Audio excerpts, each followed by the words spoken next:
shenanigans.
Hello, guys. Hello. Hi, Andy. Hi, Trixonator. Is the volume of everything okay, you think? Okay. Okay, it's just put my head a bit. Sounds good. Okay, stopping in a while. And I'm in my garden. Oh, nice. Remember, don't forget, get fresh air 100%. Natural is like, nature is the way to go. Nature is the shit. For lack of words, it is amazing. Nature is the best. It is. It recharges us more than we even understand. I'm having double sound. Where's my alert, Twitch alert? I'm going to pause that for a second. I'm having double. Yeah, I'm having like double notifications for some reason, but it's okay. Your alert text was upside down backwards. Uh-oh, something's going on. I have to take care of that later. I'm like so excited today. I'm having two sounds too. Oh my gosh, that's what that is. Okay, I'm just gonna remove this for now. Something weird going on here. I'm not sure what's going on, but it's all right. It's all right. Okay, flawless. Thank you so much for both. You just gave Andy Boy Lettuce a sub. Thank you for that. Thank you so much, Andy Boy. Now you got access to Sushi's cute emotes, you know, and ad-free viewing. I hope that the conversation today is good for you. Shenanigans. Also, thank you. Oh my gosh, sounds.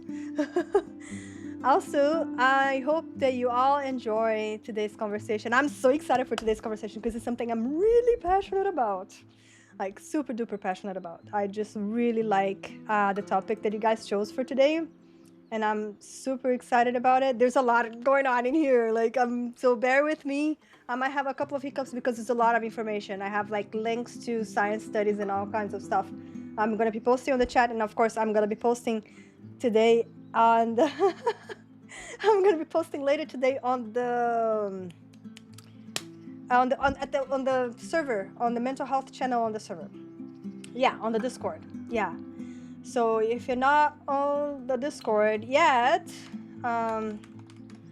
you're welcome to join. I post again all the mental health stuff. Hi, Jember, on the mental health section on the Discord. So if you guys want to, like, if you missed a few and you want to like just double check some of the studies I did, you're all welcome to go there. We post on there daily about you know, just mental health quotes. We're all helping each other sometimes through things. Yeah. Thank you for being here, guys. I'm like so excited for this topic today. You guys chose, you know, can food fix your funk? And yes, I think it's a great topic. It's fun, and it's there's a lot of talking, but there's also just a few short videos just to, you know, come in with the all the facts that I'm gonna be talking about here. So if you guys have any questions, I'm gonna try my best to answer them. Again, this is all based on research that I did, okay? So I wanted to clear something right away before we get everything super duper started here, because I don't want to just like I'm providing a lot of tools, but I don't want to say that, you know, that can food fix your funk. I think, you know, not really. Food isn't going to just magically cure depression, anxiety, and other mental conditions. You know, I think this is an important thing. If it was that easy, we'd just kind of like eat a ton of salad and go walk into the sunset, right? So, but can the food we eat, our blood sugar levels, and our gut health, our sleep, even a few, you know, well-researched supplements that I'm going to be sharing with you here today, yes, science is starting to say yes, absolutely can. That's what today is all about. And I'm super excited because there's a lot of promising stuff here. So we're going to talk about how our brain uses energy, why our gut is sometimes called our second brain, and I'll even share some of the supplements that has personally helped me along the way for years. And I noticed a huge difference when I stopped taking them for a while. So, but there's always of course, a lot of things to be careful about as well. As always, I'm not a doctor, and today's stream is not meant to replace medical advice at all. I'm just sharing, you know, what the science is discovering and what has personally helped me and worked for me. You know, my hope is that everyone leaves here and like just change one thing. Just pick one thing that you think that you can benefit from today's talk, that you think would be good for you, and just go from there, because sometimes it's those little changes that end up making the biggest difference over time. Like don't have to change everything at once, but there's a lot of things here that would definitely, I believe, be very helpful in overall health, you know, mental health. Hi, Joss, welcome in. How are you doing, Joss?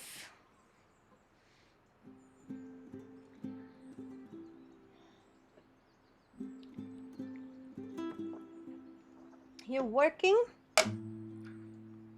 So she's not a licensed medical professional. No, I am not. I am not a licensed medical professional, as you can read here.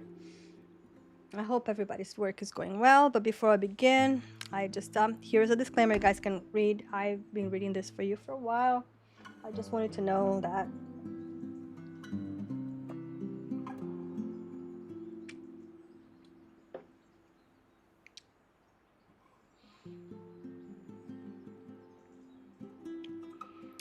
I also want to know if the music is good because I want to be able to hear music on the stream, but I can't really hear the stream myself. So, guitar guy is awesome. Awesome. That's what I like to hear.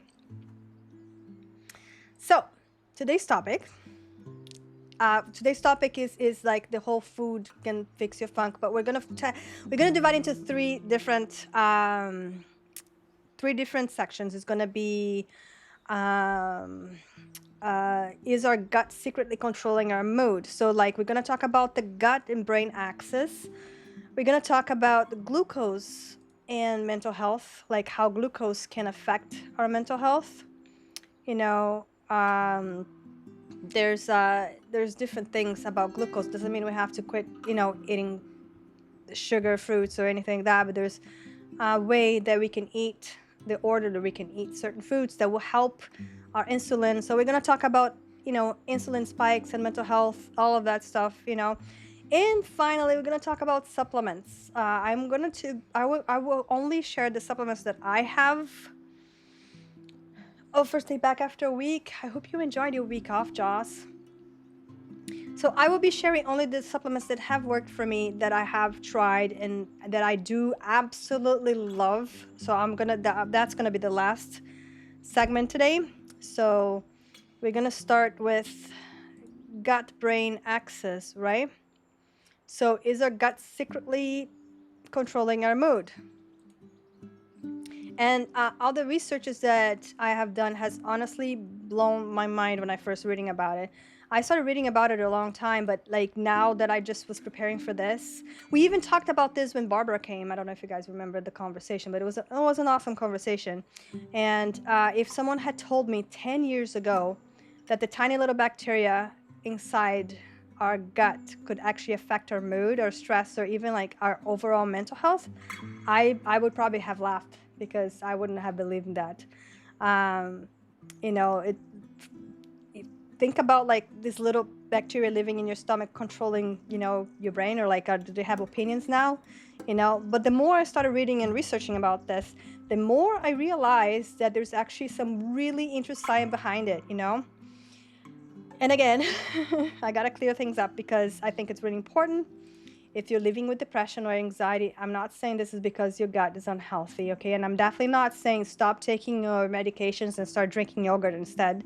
Mental health is way more complicated than that.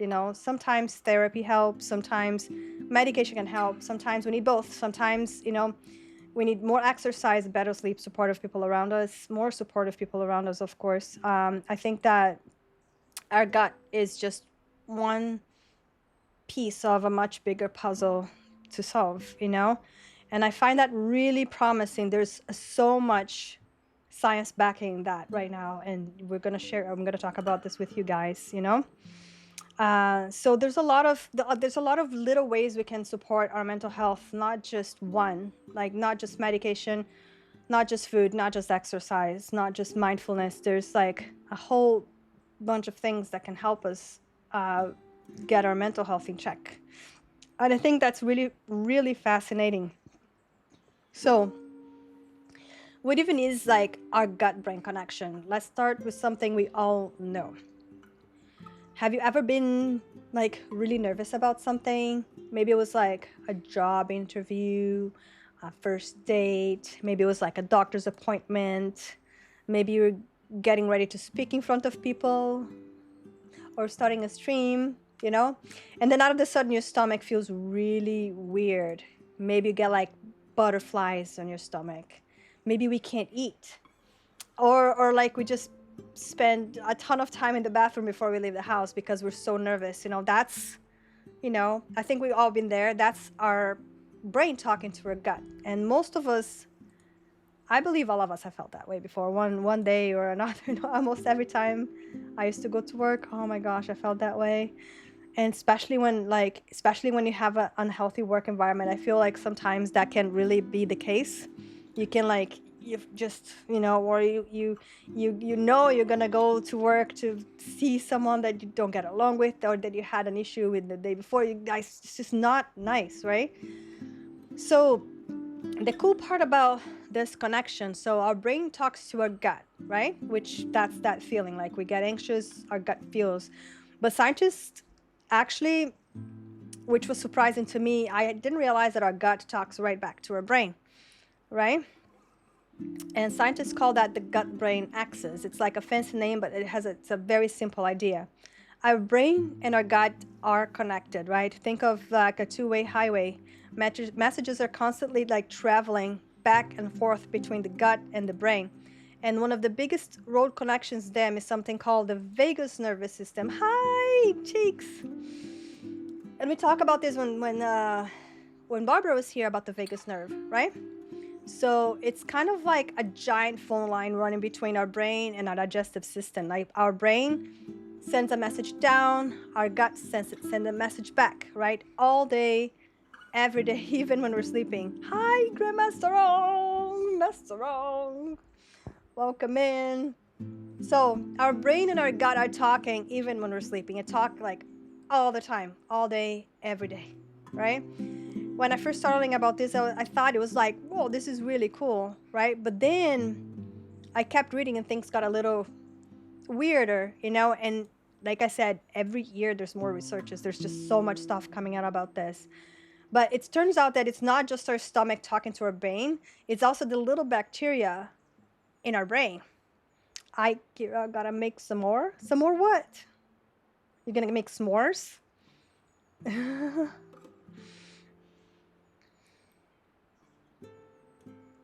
I don't know what that means. But it's okay. So yes, so we have the tiny bacteria living inside our guts. Oh yeah.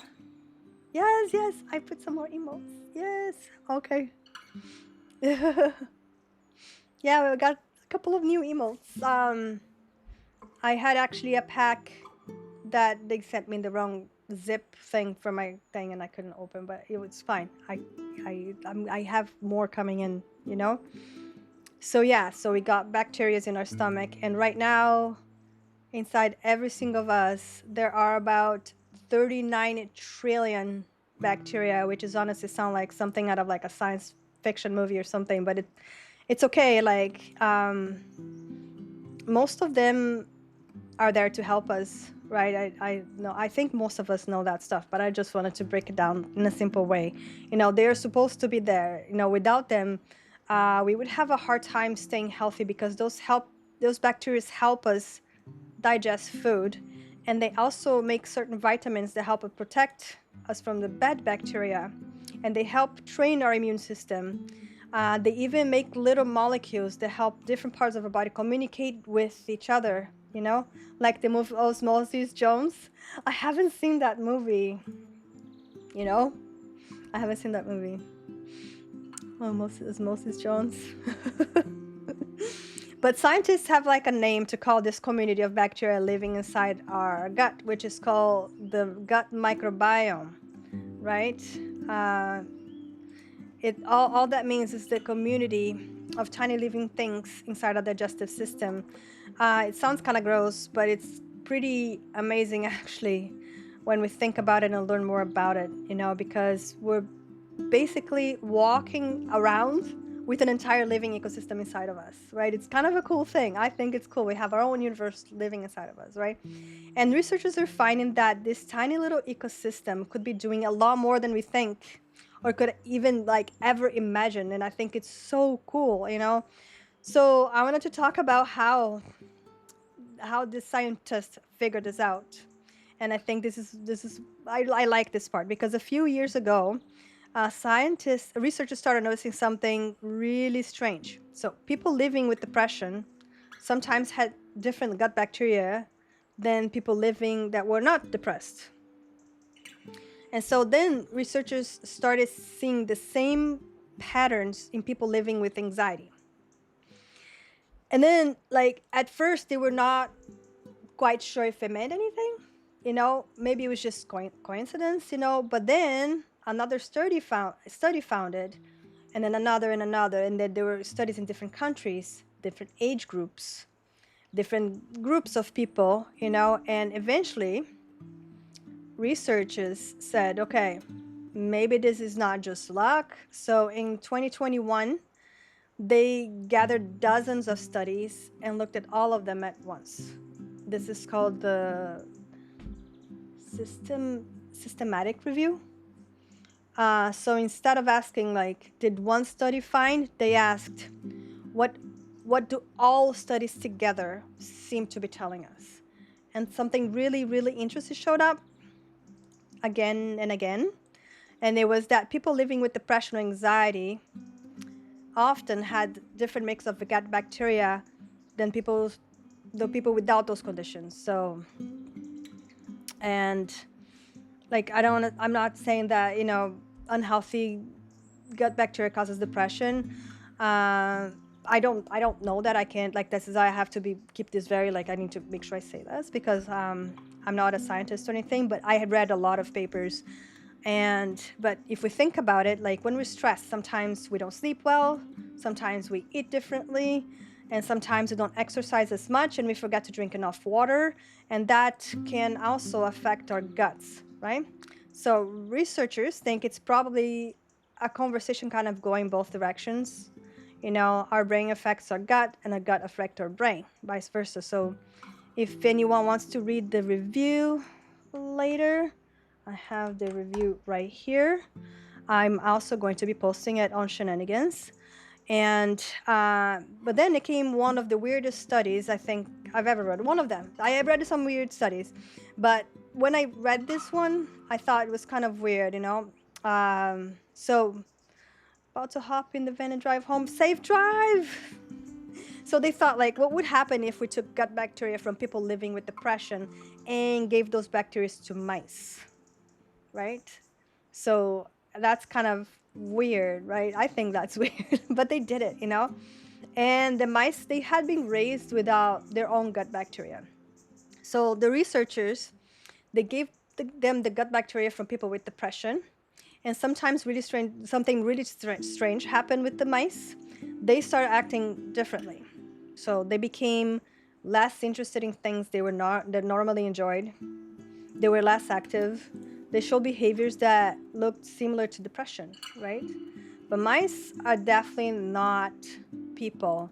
But I think that this study was like a huge moment, I think, to see that, because it showed that, changing gut bacteria alone could actually change behavior.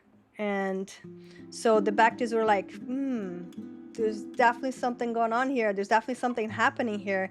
And that one study kicked off a huge amount of researchers that are still being done today. They're always researching this stuff, and I will leave this one research in the description as well. This is another research. So what could actually be happening, you think? I think one of the biggest ideas researchers are looking for is inflammation, right? Inflammation. I think so when we think of inflammation, like it's like kind of like our body alarm system kind of thing. If we cut our finger, our immune system goes, hey, there's something going on here, and that's exactly what it's supposed to do, right? But imagine if our smoke alarm kept going off, even when there was not a fire. Eventually the alarm becomes part of the problem too, right? So researchers have mentioned that sometimes people living with depression a lot of times have higher levels of inflammation. So not everyone, but enough that scientists are paying really close attention to it now. So I think, like, where our gut comes into the picture is where, like, a healthy gut keeps things balanced in our body, right? If our gut is not healthy, sometimes more inflammatory chemicals can be produced. And there's also something researchers are calling some. I don't know if you guys heard of leaky gut. It's kind of like a weird name, and sounds like you have a bunch of holes in your gut, but it's not really like that. And the tiny little things, I'll show you. So so the gut lining is like microscopic net. It's like a microscopic net, right? Normally acts like a bouncer in a club, letting all the good nutrients pass into our bloodstream and keeping all the larger toxin waste and bacteria safely inside the gut lining, right? So when the gut becomes leaky, it's like permeable, you know, so the net gets damaged and those tiny little gaps get wider, and that allows undigested food and toxins and bacteria to seep directly into the bloodstream, and that triggers a lot of inflammation like all over the body. And because the gut and brain are directly connected, this inflammation can disrupt neurotransmitters and serotonin in the body, and then it can create mental health issues like anxiety and depression, right? And we can talk a little bit about serotonin. I think that everybody here heard about that. Serotonin is like the happy chemical that our body produces. And one thing that I had no idea of until I started doing this research that really surprised me is that around 90% of our body's serotonin is actually made in the gut. So, but before we like run out to buy all the probiotics from the grocery store, there's something that it's really important to understand. The serotonin that doesn't just float up to the brain. It stays in the digestive system where it helps control digestion. But I think that tells us something really interesting, that our gut isn't just digesting food. It's making chemicals that help our body communicate. You know what I mean? And that's not all. Our gut bacteria also makes things called short-chain fatty acids.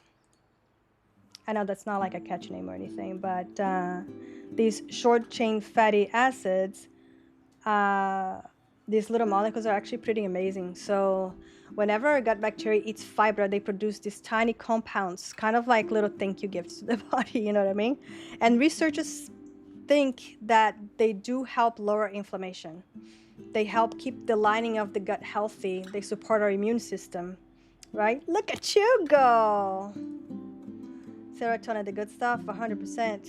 Yes, Ayla, welcome in. Look at you go. Look at you go, duck. So, and because of that, because they do support our immune system, they could play a very important role in brain health, right? So, which honestly gives us another really reason to eat our veggies, right? Isn't that what they always say? Eat our veggies. Hi, Disguised Agony, welcome in. And I think that's the really cool part is also that every year there's more information coming out. There's just so much information out there, and I'm so excited, you know. The researches that are done, the more they see the brain is not working out by itself, you know. Our brain, our gut, immune system, our hormones, our sleep are all connected. They all are part of the same team, basically, right? So I think that when we find out about this stuff, it becomes very helpful, in my opinion, because it means there's a lot of different ways we can actually support ourselves. And that's, I feel like it's super, super promising, no? It's not just ways, not like all one. There's many, many ways. So now I'm going to take a quick break from talking my head off. And I am going to play a quick little video that will help us understand a little bit about that. They're all really short videos today, but I have to change to this thing. Here we go. Dun, ta-da, ta, dun, ta-da. I wish I understood all this when I was younger. Me too. Yes, there's just so much just like Joe Dispenza says. What is the thing that he says? It's not time to get to know. Like there's so much to know now. It's just you need to know how. So basically it's just about being open to all this information that it's coming in. There's just so much information. It's all readily available for us. We can help ourselves, you know, with so many things. Just the tools that are out there. It's just about taking the leap and learning about it. So yeah, let's see here.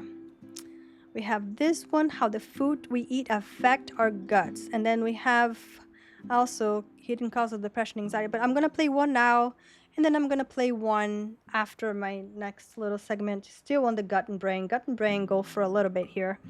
So yeah, I am going to keep the guitar guy playing even on this video, just because I keep forgetting to put the guitar guy back. But he's so low that it's okay. This is going to be a little loud. Anyways, I should take my camera away. Here we go.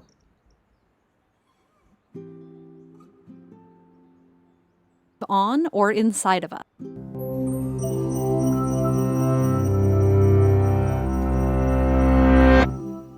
Trillions of bacteria, viruses, and fungi live on or inside of us, and maintaining a good, balanced relationship with them is to our advantage. Together, they form the gut microbiome, a rich ecosystem that performs a variety of functions in our bodies.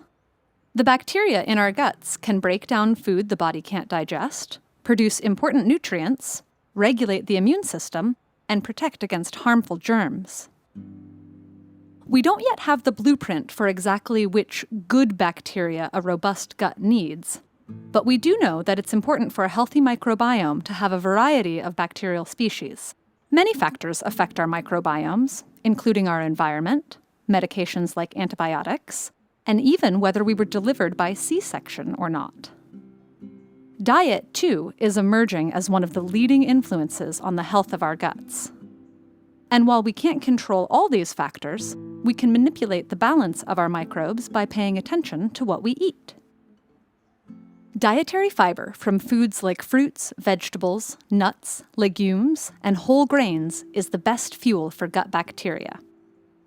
When bacteria digest fiber, they produce short-chain fatty acids that nourish the gut barrier, improve immune function, and can help prevent inflammation, which reduces the risk of cancer. And the more fiber you ingest, the more fiber-digesting bacteria colonize your gut. In a recent study, scientists exchanged the regular high-fiber diets of a group of rural South Africans with the high-fat, meat-heavy diets of a group of African Americans.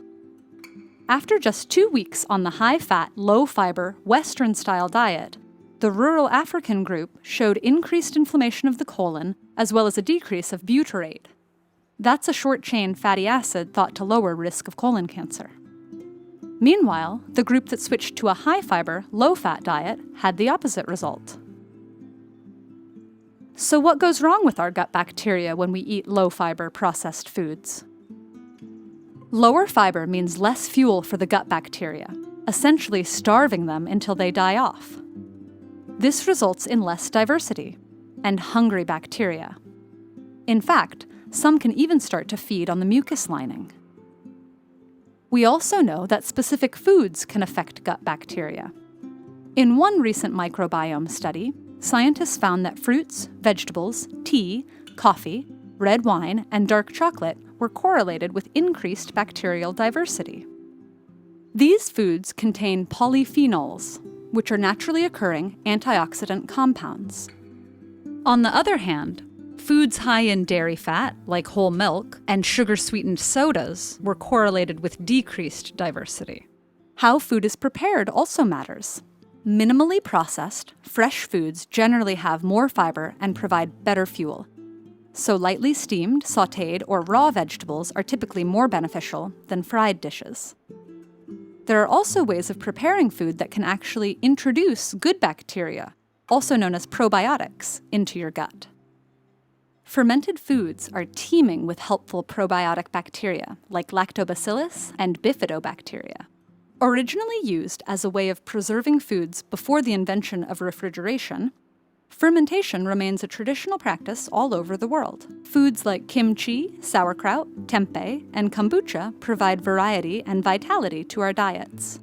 Yogurt is another fermented food that can introduce helpful bacteria into our guts.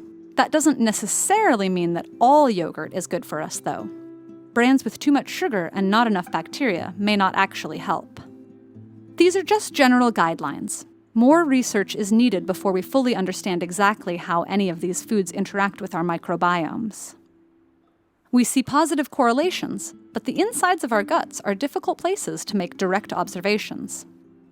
For instance, we don't currently know whether these foods are directly responsible for the changes in diversity, or if something more complicated is happening. While we're only beginning to explore the vast wilderness inside our guts, we already have a glimpse of how crucial our microbiomes are for digestive health. The great news is, we have the power to fire up the bacteria in our bellies. Fill up on fibers, fresh and fermented foods, and you can trust your gut to keep you going strong.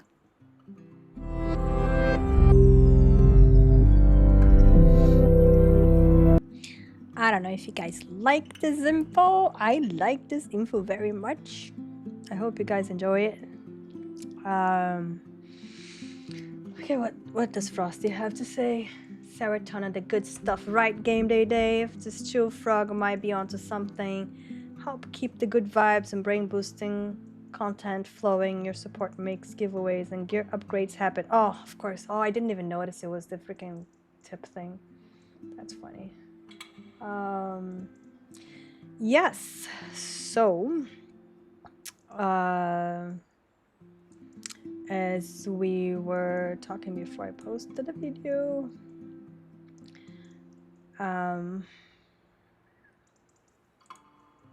yeah, so like we said, the gut and the brain are connected, right? I think that, but by the way, I don't know if anyone has any questions or anything to say about anything, but if not, I'll just keep going.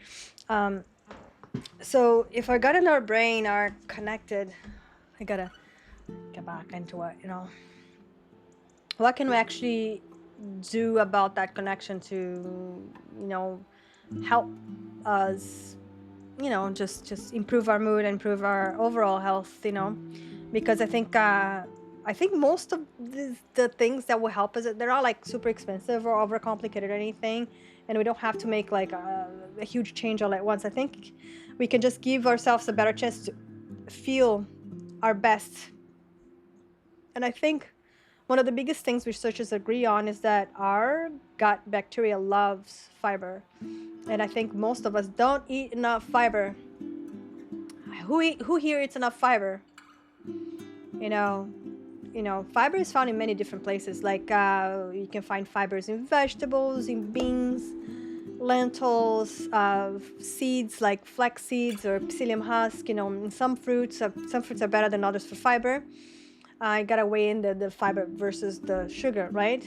Nuts are awesome, and I can go on. There's a lot of fabulous, great fibrous food out there, and I can make a little analogy here. Okay, so if imagine if our gut bacteria are tiny little pets. Stop looking at me like that. You're funny. You don't eat enough fiber. I know it.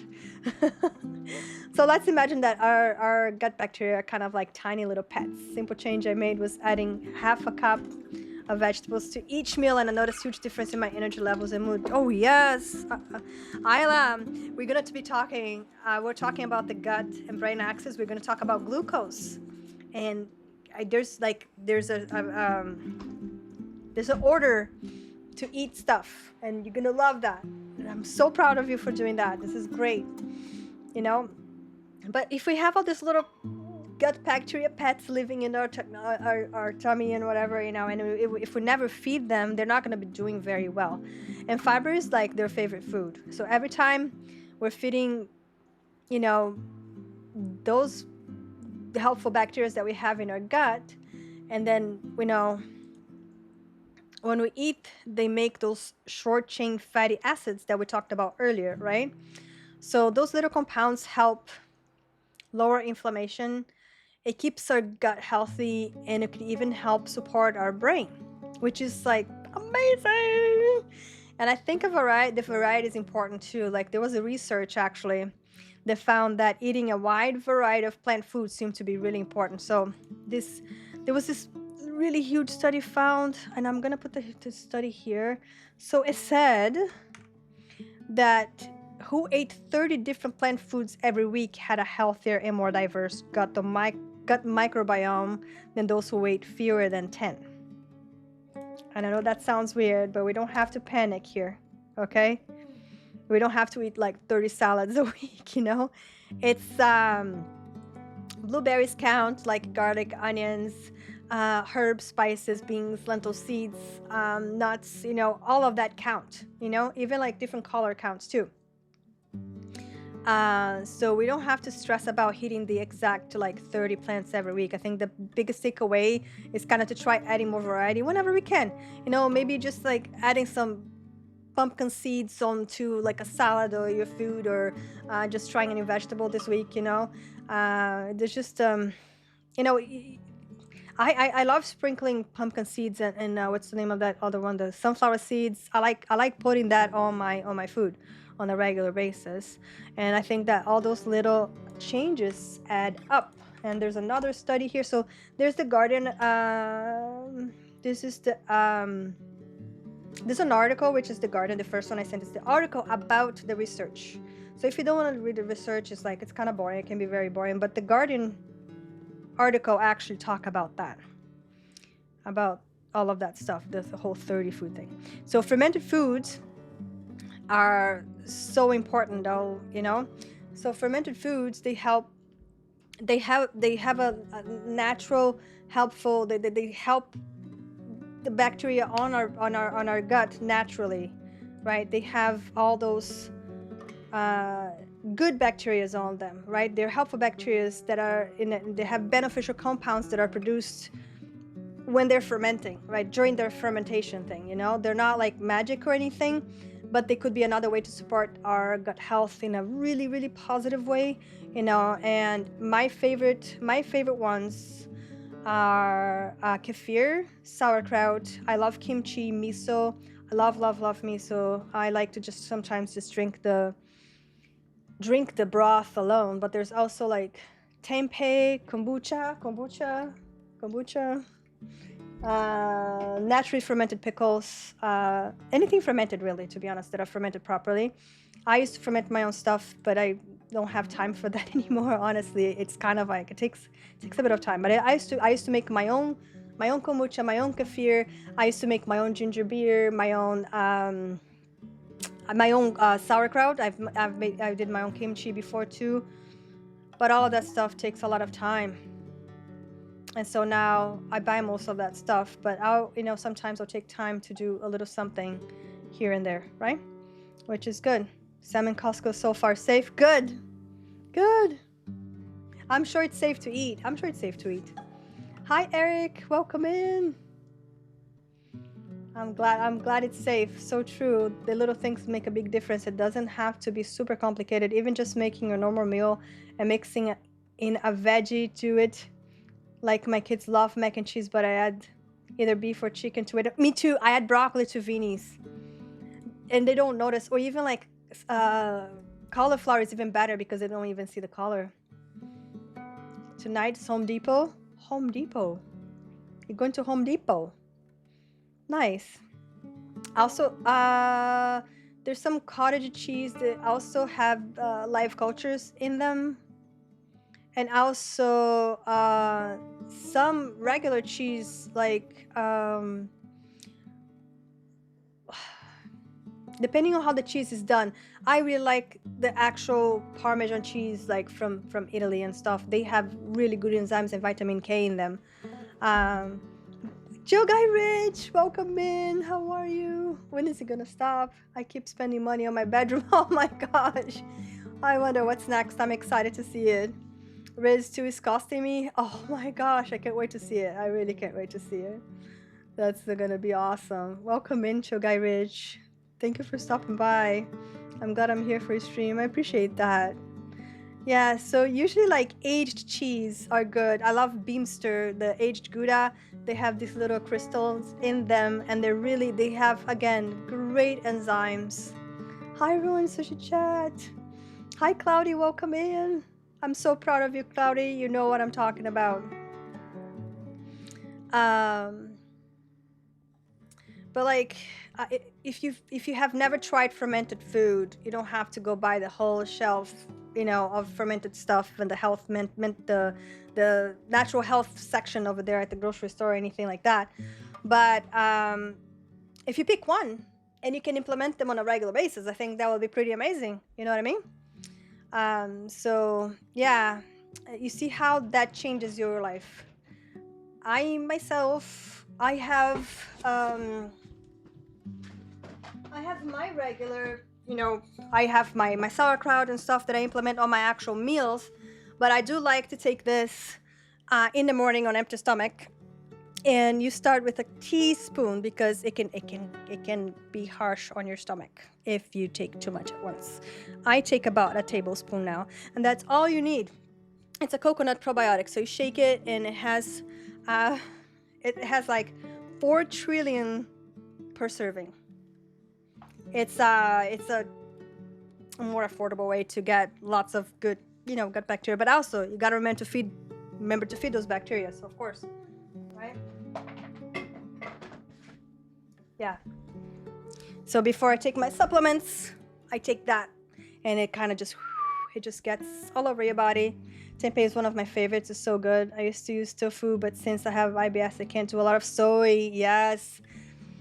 Switch to tempeh. Yes, the tempeh is different. I actually learned to like natto a lot. Yeah. Max is founder. Yes, Max has been around for a really long time.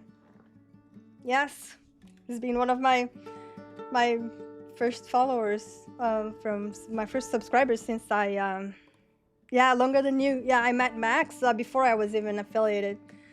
We had some fad fun. You can't do sauerkraut? Oh no. I love sauerkraut. I even just like drinking the juice from the sauerkraut, It's so good. Yeah, so see which one sticks to you, So researchers are still learning exactly what fermented foods do that affect our mental health. But the early researchers are really, really, really encouraging. And I want to share the research if anyone is interested in it. It's right here, a research about fermented foods and mental health, because the fermented foods have these naturally occurring probiotics, right? So probiotics is something that I think that I thought it was really interesting to hear about, because we hear about probiotics like all the time, like they're everywhere in commercial supplements, everything, health food stores, and probiotics are they can help a lot of people. But I think what really surprised me is that researchers are now saying that feeding the good bacteria that are already in you could be just as important, or even more important than just adding in more bacteria. The reason why I have a strict probiotic thing is because I went through a quadruple antibiotic protocol a while back, and they annihilate, all the good bacteria, everything, and I felt really sick for a while. So I am like, I'm eating all the good stuff. So if we're taking probiotics, but we're not feeding the probiotics, then, those bacteria, they don't have much to eat, So my parents tried to get me to eat it as a kid on a semi-regular basis. It still turns my stomach. Oh, that's okay. Yeah, some people don't like, it's just like, there's so many different, fermented foods that provide, natural probiotics for us that, it doesn't have to be one or the other. There's so many there that you can pick and choose, I would say miso is one of my favorites. I also love fermented peppers. They're so good. Davey the Third. Hi, Davey the Third. Welcome in. So yeah, like I was talking about the probiotics and feeding the probiotics, right? So scientists actually have a name for the food that feeds the probiotics. They're called the prebiotics. I don't know if you guys ever heard of prebiotics. They are the optimum food. Oh, anxiety? Oh no. So we are talking today about foods and nutrients that can help us with anxiety, So right now we're talking about the gut, stuff that is good for our gut because our gut is connected to our brain, and the foods that we eat can have an effect on how we feel. And so are you a nervous person? I can be, yes, but I did notice that some foods that I eat do help, foods and supplements. They can have a very positive effect on that, you know? So some of the foods that are prebiotic foods, I'm going to include some of the best ones. So I'm going to mention some of the best ones. The best prebiotic foods are so onions, garlics, leeks, asparagus, bananas, apples, lentils, flax seeds, chia seeds. There's a lot more, but I one that I put on my menu every day is psyllium husk. It's very good. Lubing up grandpa. Oh my gosh, what a name! These foods are basically fertilizer for the good bacteria already living inside us. So they're fertilizer. They help, they feed the bacteria. So, and I think that's pretty cool, you know. And there's also really important thing, movement, right? Exercise. Exercise is not just about the muscles. It doesn't just help with our heart. It doesn't just help with our brain, but it actually changes the gut bacteria as well. You know, even something as simple as going for a walk, gardening, dancing around the kitchen, playing outside with the kids, with the dogs, take the dog for a walk or something like that, you know? And sometimes we think that exercise only counts if we're like sweating buckets or something like that, but it's not really like that. Movement is movement, right? Our body doesn't really care if we're, walking the dog or training for a freaking marathon.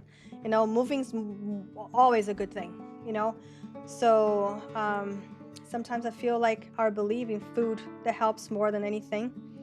Our belief in food. Sometimes I feel it's our belief in food that helps more than anything, like the placebo effect. Yes? That has a lot to do with it as well, right? So I do talk a lot about the placebo effect. In fact, I have lent my book, You Are the Placebo, to a friend. It's been like 6 months. I need my book back. But yeah, it's by Joe Dispenza. It's a fantastic book. He talks all about that, that we are the placebo, right? Our body can create all kinds of stuff.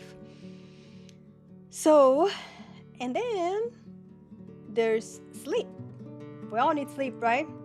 And I talked about this many times here on Mental Health Mondays about sleep. I even shared some of the Andrew Huberman, his whole sleeping thing, right? That he does for the circadian rhythm and preparing like the night before the sleep and preparing for it and what you do in the morning, that everything is connected and stuff, So sleep affects almost everything in our body, right?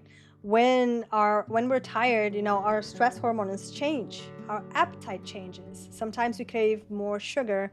Sometimes we don't really make the best food choices, and so our gut changes, so which affects our brain, which can affect our sleep, and then it's like this big cycle, it's just going a big circle. And I think that the good news is that it works the other way around too. So the better we sleep, the better chance our body has to recover. Yes 100%. Oh my gosh. And then all of this can affect stress, and stress is really important, right? Putting yourself in stressful situations. That's why I've been like keeping it really low key, because this could actually be one of the biggest pieces. Long-term stress can really damage our guts. It can really affect our guts. And I think we all felt this, when life gets stressful, sometimes our stomach let us know, we might lose our appetite. We might eat everything we see. Maybe our stomach gets upset, and maybe we feel a little bloated. Our brain and gut are constantly talking, like, we talk about it, at the beginning of this gut conversation. This is like, I'm trying to break it down, but it's like, there's so much to talk about this. It's fascinating. Hello, my dear. How are you doing? How are you doing, Forsaken Panay? I hope that you're doing super well today. Thank you for stopping by. Yes. Anytime I don't get enough sleep, I crave sugar so bad. Might lose 100 pounds to lose 100 pounds. Who? Sushi here while I work. Appreciate you sharing and streaming. Aw, thank you. Thank you. Thank you for being here. I appreciate it. Hi, hi, hi. Yeah.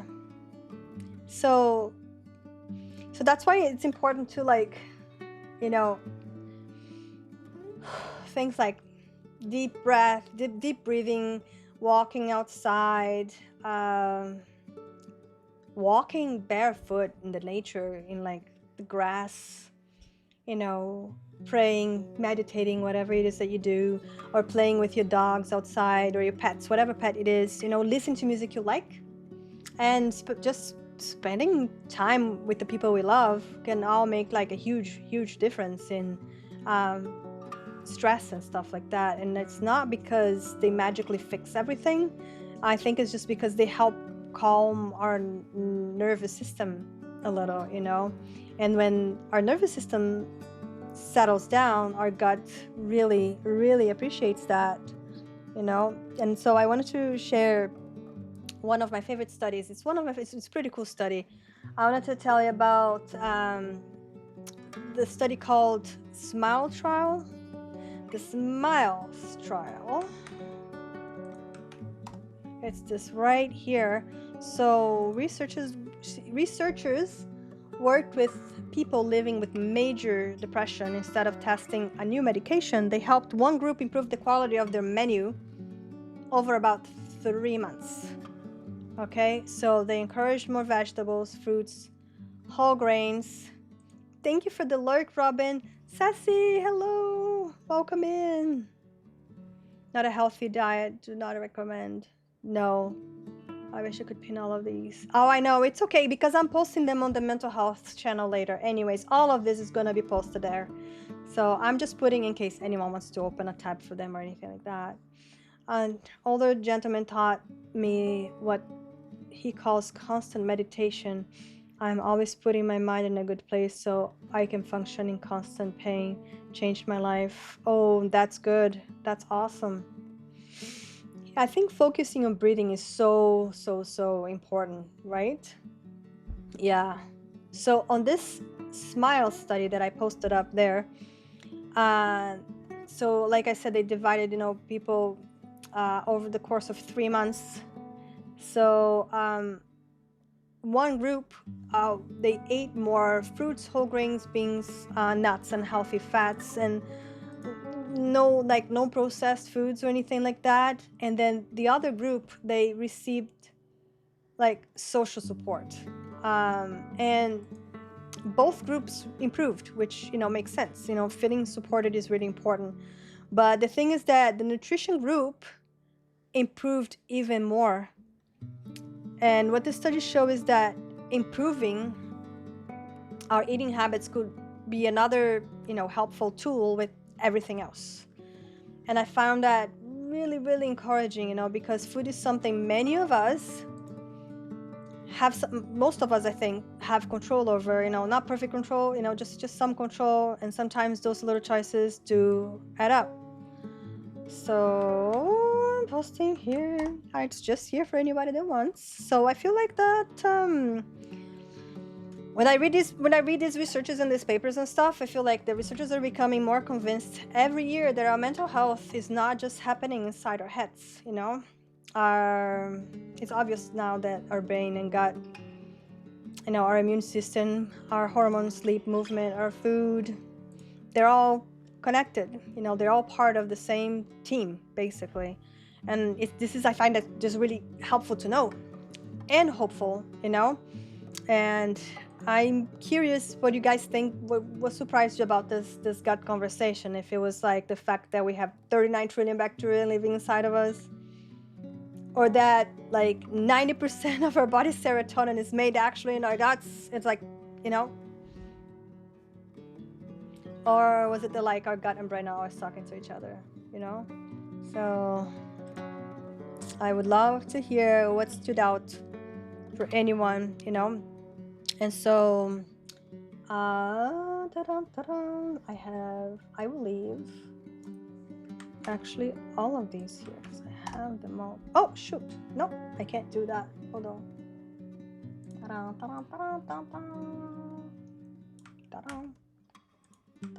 Oh, there you go. Yeah, I just have to like. There we go. There's a bunch of different things here that if you guys want to research and stuff, it's all there for you. All of them in one little place. So I have one more video on gut. Oh my gosh, it's been 1 hour talking about the gut. Let's go. I think the gut deserves that. The gut deserves its own talk, you know?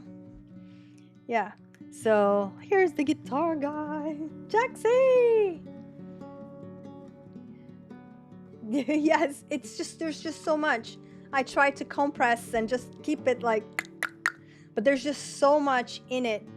I would say I didn't know a lot of this, but I think putting into practice consistently is what the hardest for me. I'm on a journey this year to heal mentally and improve my overall health. Oh, that is so important. Thank you, Flawless, for giving Jaxie a sub. I appreciate it. Thank you. Yeah, so it is, but it's just one step at a time, right, Isla? It's just one step at a time. You make one little change at a time, and it's like, thank you so much, Flawless. Thank you. Thank you so much. Thank you so much.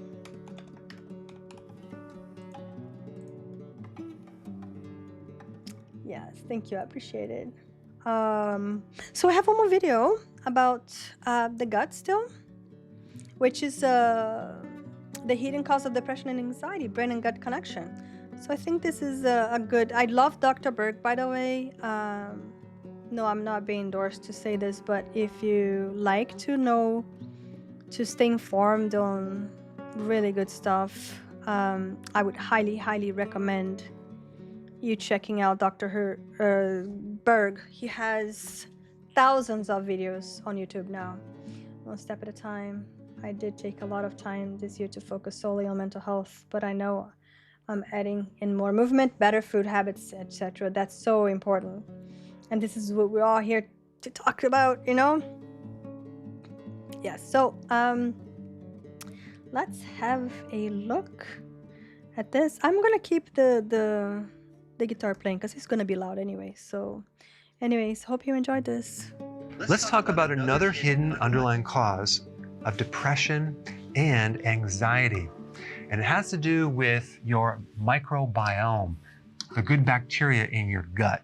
Now, there's a connection between your brain and your colon through what's called the vagus nerve. It's the longest nerve in the body. And what's interesting about the vagus nerve is that it's a two-way street. But only 10% of the information is going from the brain to the colon.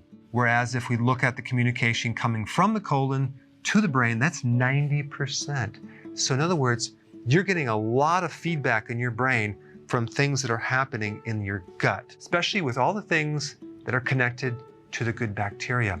Now, what you need to know, which is not really known, is that your good bacteria make neurotransmitters. They make a lot of neurotransmitters, which are identical to the ones that your own body makes.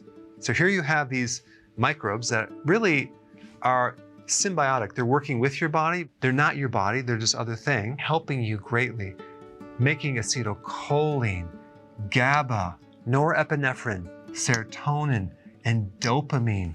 All of these neurotransmitters are going to make you feel calm, stress-free, happy.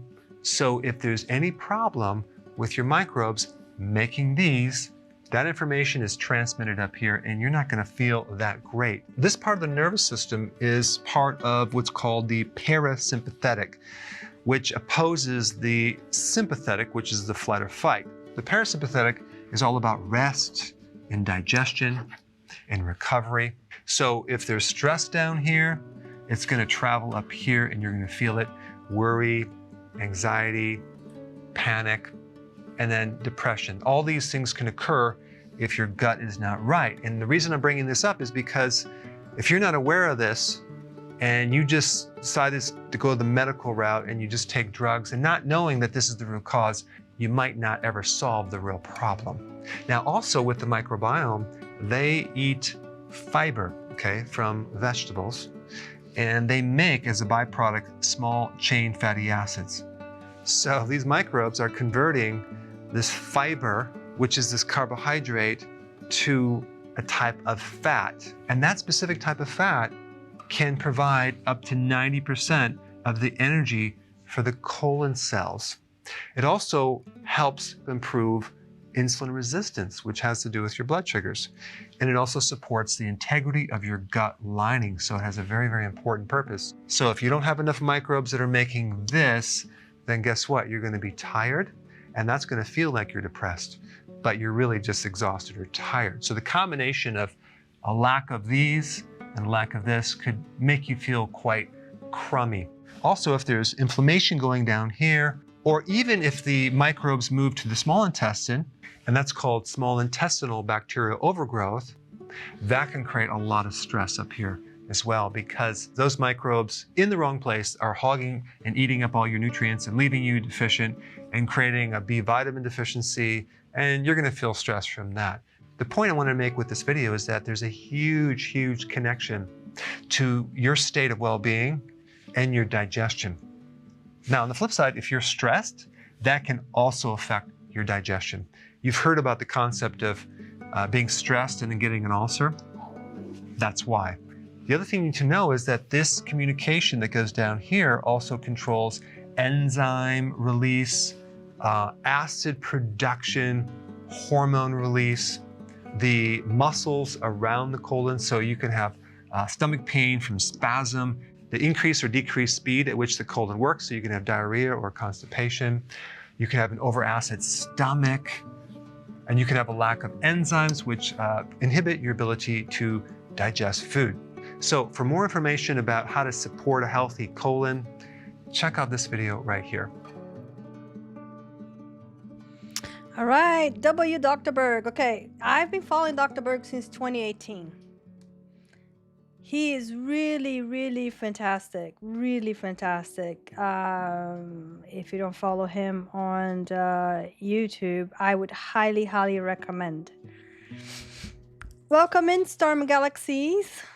Welcome in.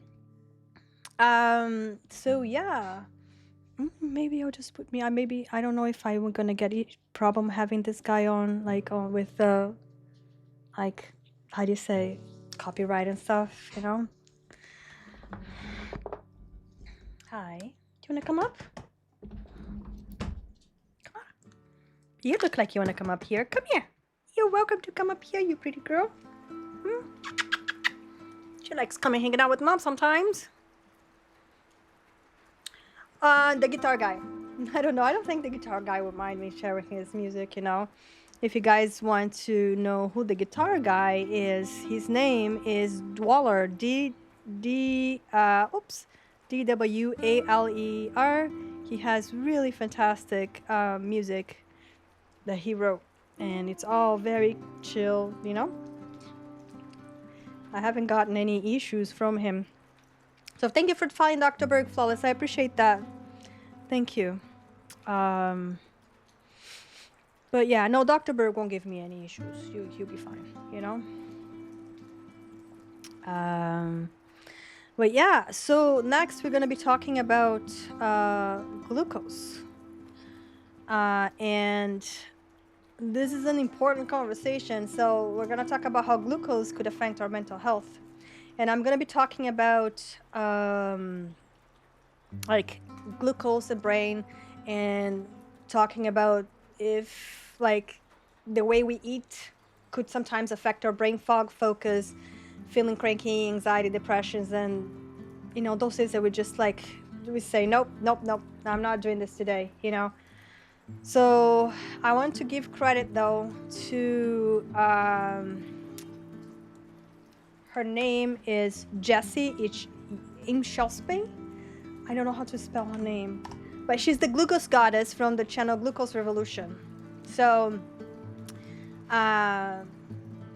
she collected and explained most of the research I'm sharing, so I want to give her the credit for this because she's quite amazing. Another great person. If you have any glucose issues and you want to learn more about glucose and the body and the brain and all of this, I would highly recommend you listen to. I'm going to be playing a little clip of her talking to Jay Shetty after I get through this part. Anyways, there's a lot of good stuff here, you know what I mean?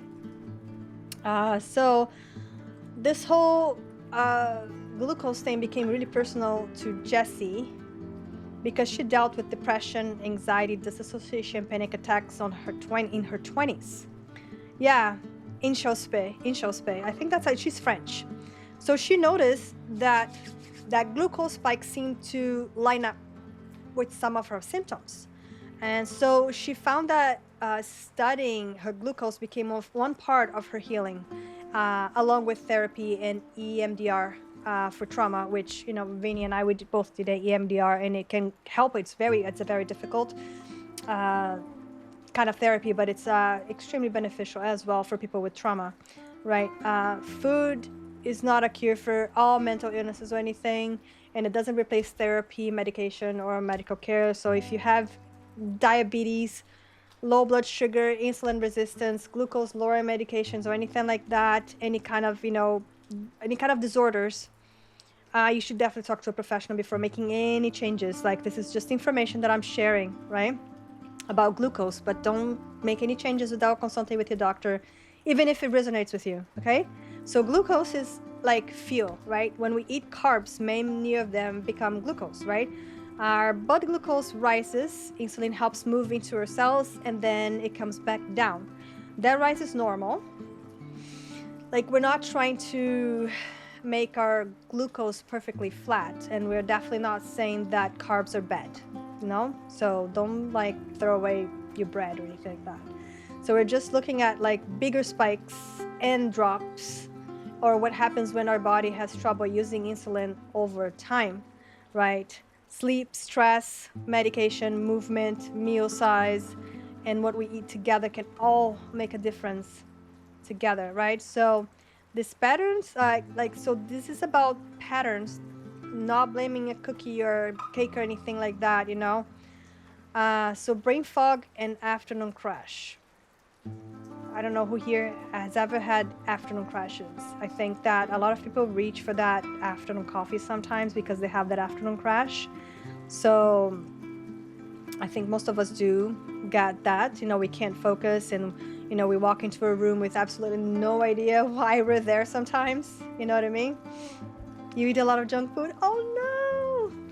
Yes, just one little change at a time though. Like, so in one study, I used to have I noticed exactly what changed in my crashes. Or I used to have like crash after a meal, even after breakfast. So I followed Jessie's little food order that we're going to talk about here to avoid that, and boy does it work. It's fantastic, you know? It's really fantastic. So there was one study that healthy middle-aged adults ate different breakfasts. A lower and steadier glucose response was connected with better attention and memory on some tasks later that morning. But that doesn't mean that like sweet breakfast just automatically turns your brain into mashed potatoes. That's not what I'm talking about. So studies they don't all give the exact same results, right? So I noticed every time I went to the ER, I got diagnosed with POTS. Oh, my glucose levels would be elevated, and they wouldn't explain why. I did my research and found out the stress, anxiety was all caused glucose levels. Right. That's crazy. And for those of you guys that don't know what POTS is, it is postural orthostatic tachycardia syndrome. It's a disorder of the autonomic nervous system that causes an abnormal increase in heart rate, tachycardia upon standing. People with POTS often experience severe. Vinny's dad has that. My boy's dad has that too. Yeah. It can be very like it really affects your life in a big way, you know. A lot of things he used to do, he can't do it anymore. So yeah, and there's a lot, you know. So all the studies don't give the same results. So a lot of the studies suggest that how fast the glucose enter our blood could sometimes affect how steady our focus feels, you know, which called like that glucose spike kind of thing, you know. And another study found more nerve damage in diabetic rats with bigger glucose changes. So, you know, but again, those were diabetic rats, they're not people. So there's like, you know, we will never really know, like, until they do like some studies in actual people, right? So they were diabetic rats. They weren't like us eating pancakes or anything like that, or a cake or a chocolate, you know. It gives scientists some clues, right? But it doesn't prove that one sugary meal causes brain fog in humans, basically. But glucose is also one possible reason why we feel foggy. But there's also other things, of course, you know. Sushi, you might enjoy the research being done on blood insulin levels and how our diet can cure conditions such as PMOS. Sushi, you might enjoy the research being done on blood insulin levels and how our diet can cure conditions such as PMOS. Yes, the thing is, like, I believe there's some really promising stuff, you know. Oh, polycystic ovary syndrome. Yeah.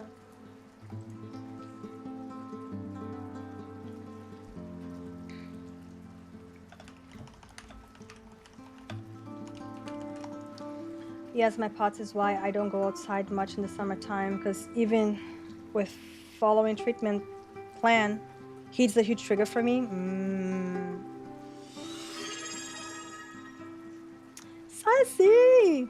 Thank you for giving Isla the gifted sub. That's so kind of you. Thank you. Thank you so much. Oh, super duper, Sassy. Super duper, everybody here. Super duper, guys. Super duper. Thank you. I appreciate it. Oh, thank you for doing that, Claudia. Appreciate it. So, about the PMOS, cells often resist insulin, forcing the pancreas to produce excess amounts of. So this growing high insulin levels trigger the ovary. Yeah. Definitely have to read more about this. There's a study on Mayo Clinic. Ooh, yeah. I'm gonna have to read this at some point, for sure. Such a long time. Been trying a low carb diet and high protein and lots of veggies, and helped a lot of symptoms, but I also noticed a huge improvement in mental health. Yes, for sure. So yeah, when it comes to mental health, you know, like, we have hormones, we have, you know, all kinds of things, right, that can help us, but our brain likes quick energy. Who doesn't like a quick energy, you know?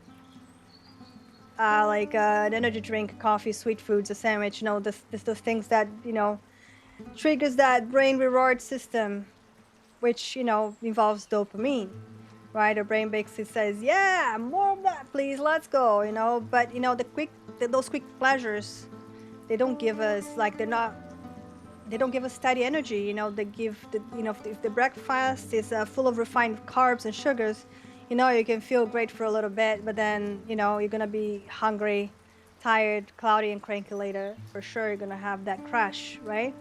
And that doesn't mean that, like, fruit, oatmeal, cereal, toasts are evil, or breads and cakes or anything like that, you know? We don't have to do, like, this dramatic breakup with all those amazing foods that we love. I don't know what's happening. Yeah. Oh, there's oh my gosh. It's a delayed hype train. That's funny. Yes. You know, and sometimes we do get hangry, and we go when we go on too long without any foods, right? Definitely hype train. You know, and then suddenly, you know, we have that problem. You know, we get super flawless. Thank you. Thank you so much. Thank you. You guys are so kind. Oh my gosh. Oh, I have it down. I took it away. I took it away for Mental Health Monday. I should say blurbs are off. Really, you know. So glucose is not the only way, the only reason why I feel irritated, even though like when we have that spike we have a spike up and then we have a spike down, and that's when we have that spike down, which is considered like the crash, is when we get really irritated and then we take everything personally, you know, even though it was not a big deal or anything like that. So I think that glucose is not the only reason why we get irritated and stuff like that. I feel like stress, sleep, trauma, hormones, and relationships, all of that can have a big impact on, you know, feeling hangry, you know. And I would never think that being hungry is also an excuse to treat people poorly. Just to say, you know, just saying that, you know. And I don't know if anybody here turned into a complete different person when you were hungry, right? So, oh, thank you for lurking, Robin. Thank you for lurking. I appreciate it. So this is the part that I want to be really careful about. I want to be careful about talking about depression and anxiety, because I'm not a healthcare professional, but I did do some research here about all this stuff, and I'm happy to be sharing. You know, but there's also like trauma, grief, genetic stress, like sleep hormones, illnesses, loneliness, medication, money problems, single parenting, and so many other things that can be involved, right? Hi, Cassie. Welcome in. Thank you for being here. So we're not only depressed because, you know, we ate the wrong breakfast. That, you know, that's not it. There's a lot of things involved in all of that. But our brain is still a part of our body, and researchers are studying whether problems with glucose and insulin could be one small part in mental health picture. And there was this one major study. It was a Dutch study that followed 601 adults for 9 years. At the start, none of them had a history of depression or anxiety disorders. And then researchers looked at 3 signs connected with insulin resistance: fasting glucose, weight size, and ratio between triglycerides and HDL cholesterol. So during the study, 14% developed major depression. All 3 signs were connected with higher chance of it, you know. A 1 unit increase in the triglycerides to HDL ratio was connected with 89% higher rate of major depression. People who developed prediabetes early in the studies were also at higher risk later. So those numbers sound huge, but the study only found a connection. It did not prove that insulin resistance caused depression. So I think that the connection can go both ways too. Depression can also affect your sleep, appetite, energy, and the ability of 2 different things, right? Flawless, thank you for gifting, Cassie. We got a new follower. It's Tommy Packen. Hi, Tommy. Thank you for following. I appreciate the follow. Thank you. And Flawless, thank you again for gifting a sub to Cassie. That's awfully nice of you. Thank you so much. Thank you for the gifted. Yes. So I think that the message is it's kind of like, you know, fix your glucose and this depression disappears. I don't think that it's just a magical thing like that. Because I think I do have to say that. I think it's the responsible thing to do. I think that food could help our energy. Oh, shitballs, Shiv! Shiv Buckets, welcome in. How are you? Thank you. Thank you. So how are we doing today? I'm doing great. Oh my gosh, sorry. W community. Oh my gosh, we're level 2 hype train. You guys are too kind to me. Thank you again. Thank you for stopping by, Shiv, and thank you for the 500 bits. Very kind. Yeah, so, um, yeah, so, I'm gonna try to remember where I've been here. I'm here to listen, don't mind me, of course. So, yeah, it's about like, fixing your glucose and the depression will disappear. It's not gonna happen like that, I think that food could help with energy, but therapy can help us as well with through trauma and stuff, and medication could help with symptoms, but I think community can help us, feel less alone and feel like supported and feel like we matter. I think these are all important parts of, healing those aspects. And I think that there's a quick note about brain health. Some researchers use the nickname type 3 diabetes when talking about insulin problems in the brain. But they say that Alzheimer's is not officially type 3 diabetes. It's a complicated disease with many risk factors, right? But there was one study that looked at 4,932 people from the Framingham Heart Study between the ages of 51 and 60. And each 15 milligrams per deciliter increase in glucose was connected with 14.5% higher chances of Alzheimer's later. It is a connection, but it's not proof that it causes, right? The glucose. I think that glucose, it's not that good. I try to stay away from it, to be honest. I think that the point is that caring for our physical health could support our brain big time. As we get older, I think it's a thing to be like aware of, And I think there's 4 easy things that we can try. So we can what can we actually do without becoming scared of food or trying to eat perfectly, Maybe we can make the breakfast a little bit more balanced and, the way Jessie does things, okay? She has this sequence that she does things. She eats her breakfast, and that's what, her studies worked. It helped her overcome all of the stuff. Kiss, hello. Thank you for the hearts. Correlation doesn't equal, causation. Exactly. So we can still eat toast, the oatmeal and all that stuff, the French toast and the waffles and all that stuff. But adding eggs, yogurt, nuts, seeds, and other sources of protein and fiber or healthy fat could actually help our energy last longer, right? And then second, we can make vegetables a real part of lunch or dinner. There was a small study that suggests that eating vegetables and protein before the main carb could lower the glucose and insulin response afterwards. So that, it's just like thinking of your food order like building a soft barrier in the stomach, right? So what would it look like in real life, if we to put this into place? So we eat your veggies first. This is the way she does. This is the way it works for her.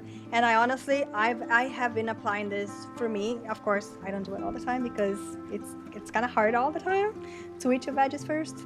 The way I do it, sometimes I'll make a veggie smoothie first. That's what I will have first, So I'll have my probiotics. I'll have some of the supplements that I'm going to talk about in a bit. And then I'll wait a bit and I'll have my smoothie and I'll have my quercetin with it.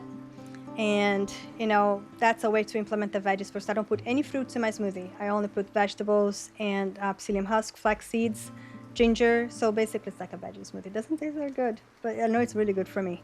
So, so the veggies first is her thing. So you start by eating your vegetables first, like a salad or just any kind of vegetables, right? You can put a mix of vegetables. And the fibers in these foods, they enter your stomach and they create this soft, gooey net that kind of prepares your stomach for everything else. And then next, you do proteins and fats. So they're considered kind of like the speed bump, And then you eat like the proteins and fats, like your meat, fish, eggs, cheese, because the veggie net, these foods move so much slower. They act like, speed bumps in your stomach. And so when you eat those, then you can finally have your carbs, which they're the slow walkers. They're the one that move slowly in your system. They get processed slower, right? But because you already had the veggies and proteins, the sugar from the carbs cannot rush into the body if you were to have them first, right? So they're gonna get processed like slower as they enter the body, right? They're not gonna just make you have that sugar rush, or that insulin spike that usually happens, right? And then when you have that spike, again, you have the drop that makes you feel that, cranky thing, that you're super tired and all of this. And especially when you're working, I think it kind of, it's a bummer, right? Then you have to resort to coffee or energy drinks and stuff like that. But then there's like what if you're having like a burger or a pizza and stuff like that? You don't have to do all of this stuff all the time, but if you want to, you can have a little bowl of salad first, right? For those meals. So before you have your big pasta or your pizza or your sandwich or burger or whatever it is that you choose to have, you can have, either a handful of vegetables or a nice salad, It's just a tool, it's a tool that helps your insulin spike. And then there's one more thing that it's so she did the study that drinking apple cider vinegar before your meal is like amazing for your body. It's like hiring a traffic stop, cop to your stomach kind of thing, So what happens, it handles the food so the sugar enters the body even slower. And according to her study, according to the Glucose Goddess Vinegar Guide, drinking 1 tablespoon of vinegar in a tall glass of water right before you eat can lower your meal sugar spike by about 30%. That's huge, But you have to do this safely. Like, you never drink it straight. That's so bad for your teeth and for your throat, for everything, and it's even better if you drink it from a straw, so that the acid doesn't like hurt your teeth or anything like that. So yeah, drinking from a straw will protect your teeth. So if you don't want to drink the vinegar or anything like that, you can use any vinegar as a dressing for your starting salad kind of thing, and it does the exact same thing. And that's what she said. So the third thing she says that if you want to eat something sweet, you could have after the meal instead of by itself on empty stomach, because the food is already in your stomach, and it can slow down how quickly the sugar enters your blood, It doesn't like erase the sugar, but it makes the spike much less, less bad, So I think it's much more realistic than never eating cake again kind of thing. And then fourth is like we can move for about 10 minutes after eating when that, works for our body, if that works for our body. We could walk, dance, clean the kitchen, or do any safe movement that we enjoy, any kind of movement. And it also helps our mind. Any movement helps our mind, right? We don't need to do all these 4 things all the time after every meal, but I think this is really, I have found a huge impact for me, myself. So yeah, I really appreciate that. So you think glucose can fix everything? I don't think so, not by itself, but I think food is a big part of the foundation. But at the same time, I feel that mental health is much bigger than glucose, and because I think therapy, medication, medical care, rest, all of that stuff is very important as well. I think the point is that we're not going to blame ourselves for eating more carbs or not eating the right stuff all the time. I think it's just one small change helps us feel a little bit steadier, clearer, and more patient. And I think that all of that matters along the way. Just little changes, I think, go a long way. And I think that we all will notice some big changes here and there, you know? So I will show a video of DJ Mont. Hello, welcome in. The Mont TV, welcome in. This is it. So, question for those who were here for the movies before, is the guitar guy okay at the same time of the movie? Is that okay, you think, or should I switch the guy off, the guitar guy, or is it like not loud enough to overtake, you know, the actual video? Because I feel like the guitar guy is really, oh, he's super low. I think the guitar guy is, yeah, he's fine. I bet he's fine. Yeah. So this is it right here. I need to take my camera off first. Okay, let's go. Guitar guy's fine. Leave the guitar guy alone. Okay, let's watch. You mentioned mood there. What's the connection between blood sugar levels and mental health? Because I think, again, even though we are making those connections now, I think often we don't recognize how correlated our diet and our mental health is. That's the reason I got into this in the first place. So when I was a teenager, I had an accident. I broke my back jumping off a waterfall. Had very intense surgery. I have lots of metal in my back now. And physically, I was fine because you recover fast when you're that young. But then my mental health started going really down the drain. So anxiety, depression, depersonalization. I felt like my brain was completely broken. I didn't feel like myself anymore. And I went on a journey to try to understand how to get better. And that's what got me studying biochemistry. That's what got me into genetics. And then, almost 10 years after my accident, 10 years of darkness, I finally had my first clue. I was part of a pilot experiment, and during it, I could wear a glucose monitor. And I saw, Jay, that the days where my glucose levels were spiking and dropping a lot, my mental health was worse. And the days where my glucose levels were steady, my mental health was so much better. And this changed everything for me because I had been completely lost for the better part of a decade, trying to understand what the heck I could do to improve my mental health. And I was lost, let me tell you. And nobody said, oh, you should look at your lifestyle. But in that moment, I remember that day, I was feeling one of these episodes come on of depersonalization, which is this horrible mix of brain fog, feeling like a stranger in your own body. I mean, it's terrible. And I scan my glucose monitor and I see one of the biggest glucose spikes I had ever seen. And so I started putting two and two together. I said, wait a minute, is it possible that this glucose spike is actually causing this episode? Anyway, so that opened the gates really wide for me. I was like, wow, this is fascinating. And I started doing all the research I could. And I saw that I wasn't alone, that most people experience glucose spikes on a daily basis, even if they don't have diabetes. And that these spikes are correlated to all the things we spoke about and to mental health. So as I started managing my glucose levels, my mental health started improving. And so what's the connection? Well, the cells in your brain also use glucose for energy. And so you know those three things I talked about? The mitochondrial damage, the glycation, the inflammation, the insulin. Your brain cells also feel these consequences of spikes. And we don't fully understand how the brain works, but we do understand that when these things happen in the brain, it's not good.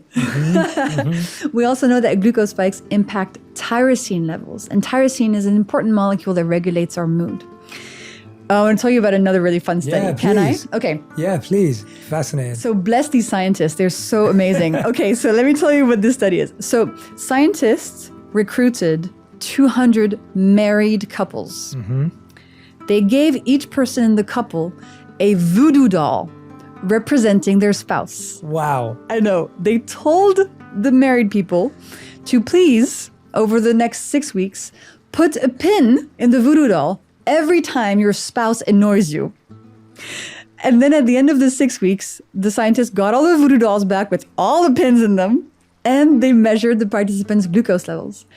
They found that the people who had the most irregular glucose levels had put the most pins in the voodoo doll representing their spouse. And that's where the tyrosine hypothesis started coming up. They saw that being on a glucose roller coaster can impact how irritable you are, how you see those around you, how nice you are, how triggered you are by your spouse.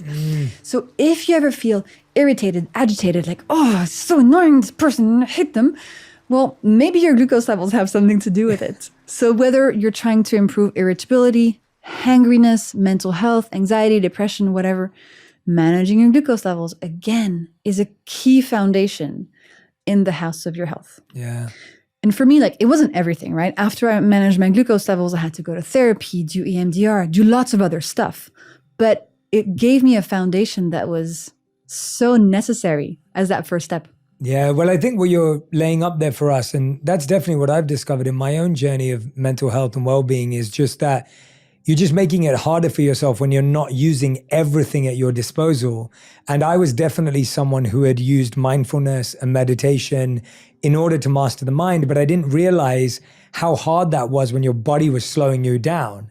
And actually, if your body was with you, the kind of revelations and breakthroughs you could have were limitless. Yeah. But when your body wasn't with you, or for some people, when their mind's not with their body, it slows you down and it makes everything so much harder. And I couldn't recommend that more to people. Like, if you're someone who loves meditating and you love mindfulness, but you're not taking care of your body and you're not looking at your glucose levels or your sleep, take a look at it. It's only going to make you a better meditator. And if you're the other way around, where you're like, Jay, this, the physical stuff for me is easy, I feel really fit and healthy, it's really important to add the other side as well, because you have no idea how good you can feel. It's all connected. And to give you another example, I've been recently really into weightlifting. So it feels really good. My body feels strong. And I've noticed also my mental resilience has improved as my physical resilience has improved. So I'm able to manage stress better. I feel stronger. And that's because you train your nervous system. Your body and your brain are all connected by your nervous system, right? And so when you improve your physical health, your nervous system improves and your mental health improves as well. It's all connected. Anxiety, my depression, etc. And so when I fixed my food, Yeah. So this is it. That's what she, that's her. You mentioned mood there. What's the connection? That's her experience. So yeah, she does a lot of researches and stuff, and it's really good info to have. Really quite great to understand. And there's a lot of researchers out there about a lot of stuff, right? So I'm going to talk a little bit about my personal supplement routine. It's what I believe in. It's what has worked out for me for a long time, and I didn't notice a lot of changes when I stopped. So there has been a lot of negative changes when I stopped taking some of these, that I'm really happy I got back in the routine of taking them again. It was very important for me. So yeah.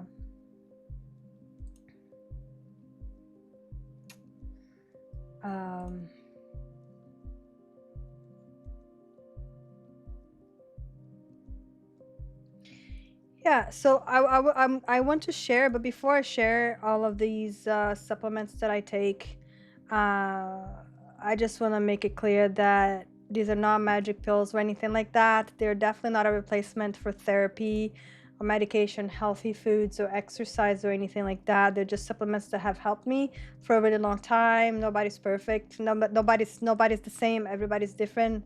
And of course, nobody's perfect. But whenever I put something new, or I added a new supplement, I would give it some time before I tried another one. I never put everything at once. I never implemented everything at once, because then you can kind of tell what it's doing, right?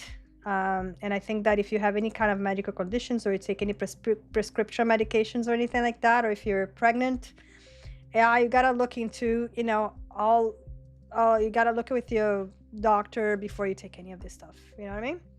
So I think that's super duper important. So in the mornings, I take So I'll take my probiotic as soon as I wake up before I drink any coffee or anything like that. That's the first thing that goes in my stomach. The probiotics, right? The liquid probiotics that I was showing a little bit earlier here. But so I take these two together. Well, this is NAD Plus. It's called NAD Plus, and this is NAC. And the only reason why I still have this is because a while back I had it in my subscribe and save, and I stopped taking for a bit. I had to stop taking to do my protocol. There were a few supplements that I didn't want to waste taking it, so I stopped taking this a while back, and so I had a couple. But so this is NAD Plus. This is something that our body doesn't produce anymore. It's done. Like when we get to our 30s, like our body only has a certain amount of this in. You know what I mean? And then as we age, like the level decrease. But NMN, it's the precursor, so it actually makes this. So this is the actual pure NAD. So yeah. And with these, like the thing is, like the NAC is an L-cysteine, very good. This is good for so many things. So I'm gonna talk about NAD Plus first. So the NAD Plus is involved in producing energy inside every cell of our body. So scientists are studying like NAD a lot, because NAD levels, they, like I said, they decline with age. Like there's only so much NAD on our body, right? So our energy levels, decrease, and this helps our brain function and so many things. Like the research is really, really awesome, but it's still early, because when it comes to like mental health, most studies looked at NAD precursor like NMN, like rather than NAD by itself. And NAD is really expensive, so NMN is a little bit, it's still expensive, but it's a little bit more affordable. Like you have 2 months in a bottle for less than 1 month in one of these bottles. So the benefits of NAD is it supports cellular energy production, it supports healthy aging, and it helps the brain function and mitochondrial function as well. So some people experience nausea though. So that's one of the things. That's why like you have to introduce things a little bit slower, like because it doesn't really work. Like some people, the side effect just stays and it never goes away. So yeah, it can create like digestive upsetness and stuff like that. And one of the things too that you have to be careful. I do use MCT oil, this like a teaspoon of it, because the oil actually helps. It helps deliver all the good stuff that these supplements have. The oil helps deliver to every cell of your body. It really helps. Like the MCT oil, medium chain triglycerides. Yeah, English. Okay. So I'm gonna be posting all these researches at the Mental Health Monday later, the Mental Health channel at the server. And then we have NAC, right? I've been taking this for a long time. NAC. I've been taking NAC Plus, and I like this brand the best. I tried a few different brands, and this brand to me, I like it. It doesn't really upset my stomach or anything like that. But this, I actually started buying this around COVID time, because it's good for upper respiratory stuff too. It's one of my favorite supplements, So our body uses this to make a glutathione.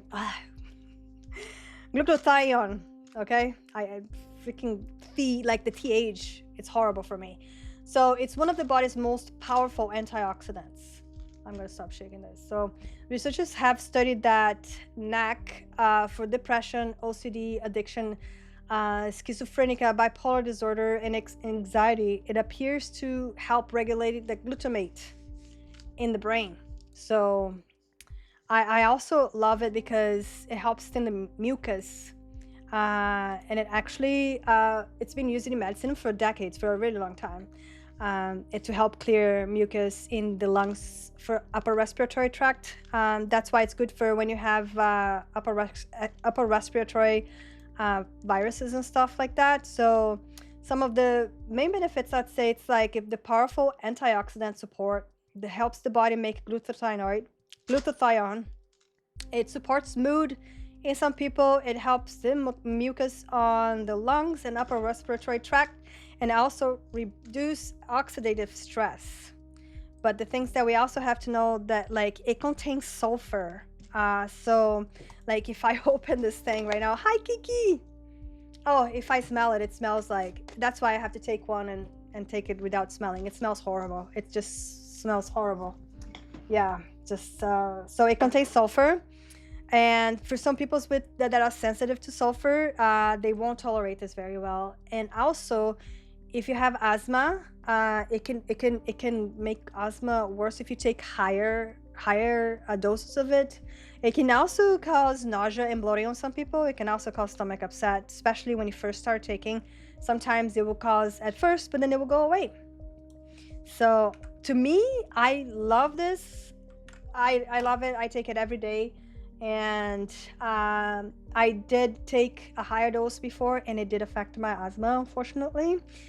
And I we're learning about this stuff, right? But I did notice that, because one of the things about NAC, if you like to have a drink sometimes, if you take this half an hour before you drink, like it reduces your hangover like by a lot. So I don't go out and party anything like that, but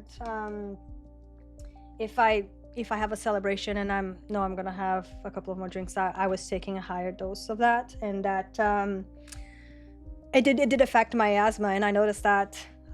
So now I only take one. I don't take a higher dose. Even if I have a drink, I just take one 600 milligram of NAC is all you need. Okay.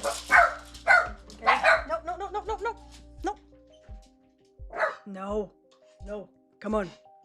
Yeah, so I take NAC and NAD together. Okay, they are great together. But again, this is my last bottle of this. It's like $55 for one bottle for 1 month. That's a lot. So for $39, I get the NMN that would actually make your body produce NAD, which is the precursor. So I'm gonna start taking just these two together with the MCT. My body got used to it. I don't get any of the side effects anymore. This is so what I do, and it's great for me. I love it. It's incredible. This gives me so much energy, and like the mental clarity on this. And the reason why this is so expensive is because they have this patent formula.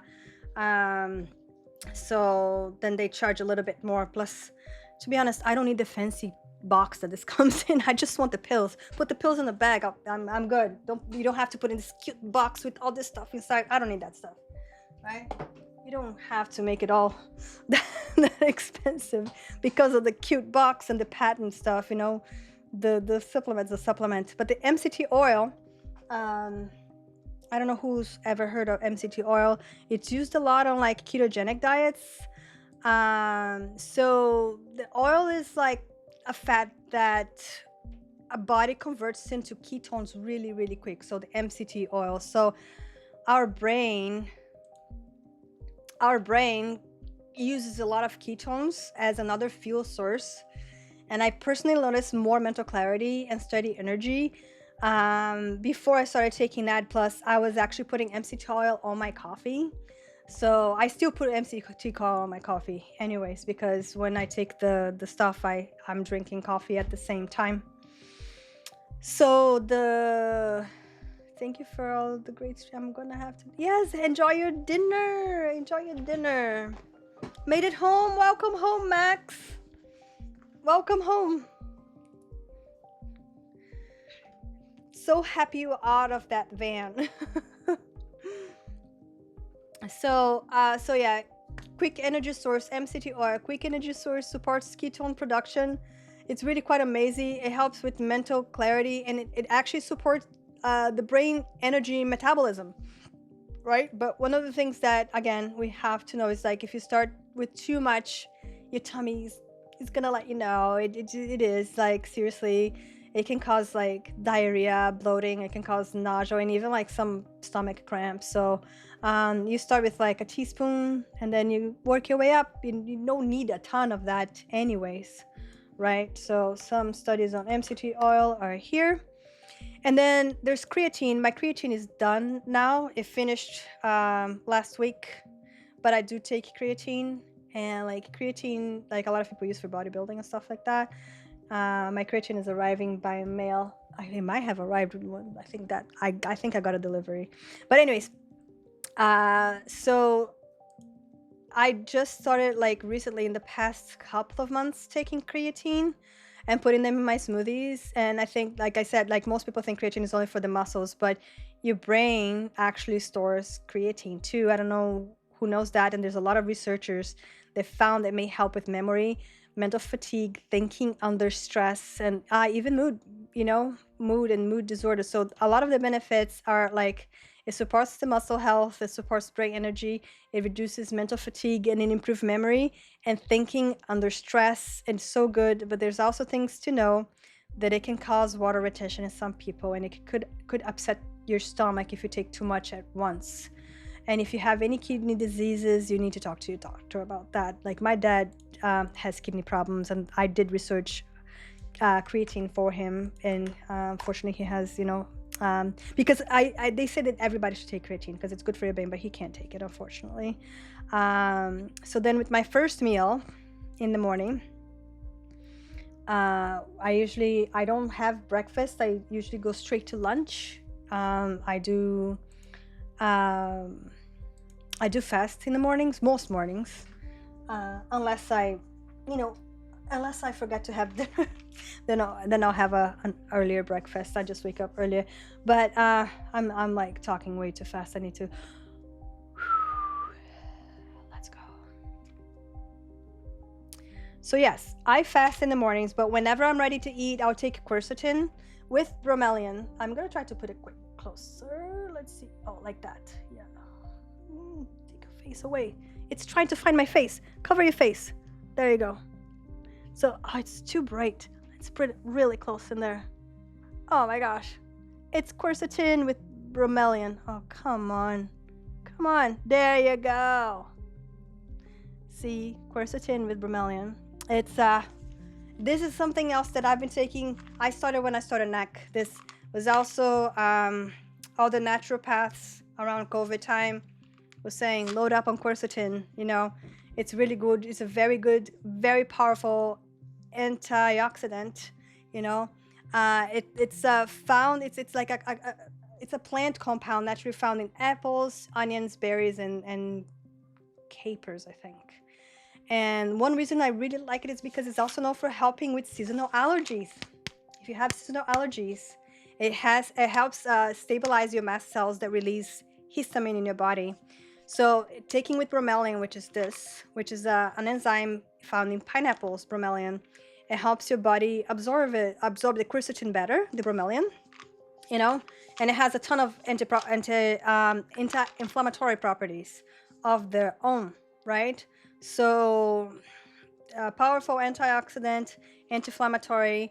It helps with seasonal allergies. It just helps support you like overall immune health, And then the bromelain helps with, your body absorption of the quercetin.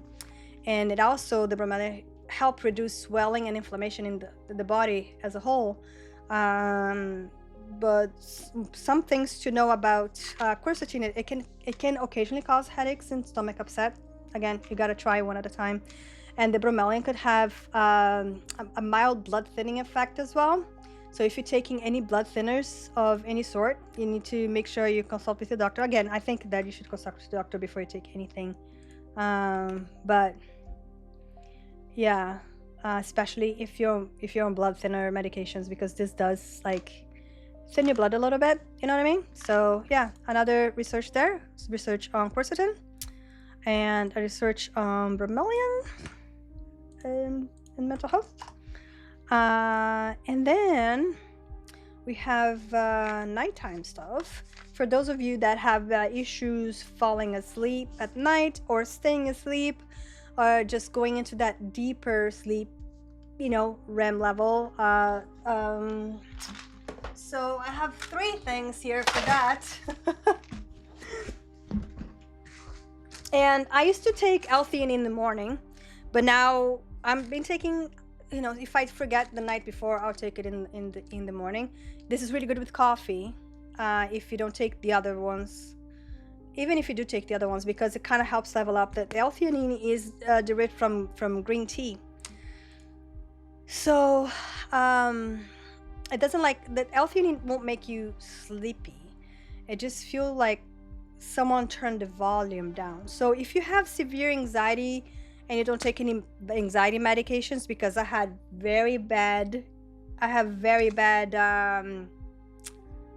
experience mixing anxiety medication with some of my supplements. I know that I am okay to take my anxiety medication if I have to with this, but I barely have to now. When I combine these three on bad time, they help. Like, I haven't had to use my anxiety medication quite a while now, which is awesome, you know. But L-theanine, the benefits is that it reduces stress, it reduces anxiety big time, it really supports relaxation, it improves focus, it improves sleep quality as well. L-theanine, this is what it looks like. And the things to know, again, it can occasionally cause headaches, and it could lower blood pressure in some people, so we gotta be careful about that stuff, right? So here's the research on L-theanine. And then we have magnesium glycinate, and I like the magnesium glycinate because it's easier on your body, like so much easier on your body. And I love, and this is the one I actually had an issue with my anxiety meds. This one and my anxiety meds triggered my asthma like crazy. So yeah, I never mix them, can't do it. But magnesium is like, it's like a supplement that it's like underrated, I would say, you know. So I do take magnesium glycinate because it's one of the more gentle kinds of magnesiums, right? So it doesn't upset your stomach or anything like that. And also it helps support relaxation, muscle function for sleep time, right? It's really good. And so it supports sleep, support relaxation, helps muscle recovery as well, and it helps support nervous system function. And it's involved in hundreds of chemical reactions throughout the whole body. It's like really good for you. So one things to know is that it can still cause stomach upset, even the glycinate, depending if you take too much of it, you know what I mean? But it's a lot easier on the stomach than the citrate, the magnesium citrate. So yeah. And that's Mental Health Monday. It's been one of my longest so far, in a little bit. Well, there's a lot to talk about when you talk about, you know, mental health and nutrition and all that stuff, and stuff that you can do to help. And I wanted to share what I do that helps me, you know, that now I'm like regimented. I'm doing it all the time because I don't want to miss on it. I want to make sure that I don't stop, because when I stopped, I got derailed, and now I'm back on it like big time. You know, yeah. So another thing is black seed oil. Black seed oil is freaking amazing. Black seed oil is the last thing I wanted to talk about. It's been used traditionally, like for centuries. It's been like used for a really, really long time. So not flax seeds, it's just black seeds, black seed oil, not flax seeds, black seed. You can read black seed oil. It's what's the name of that thing? Cumin. It's black cumin. So they call black seed, but it's black cumin. Okay, it's the oil from black cumin. So the active ingredient has like antioxidant and anti-inflammatory properties in it, and researchers are studying also.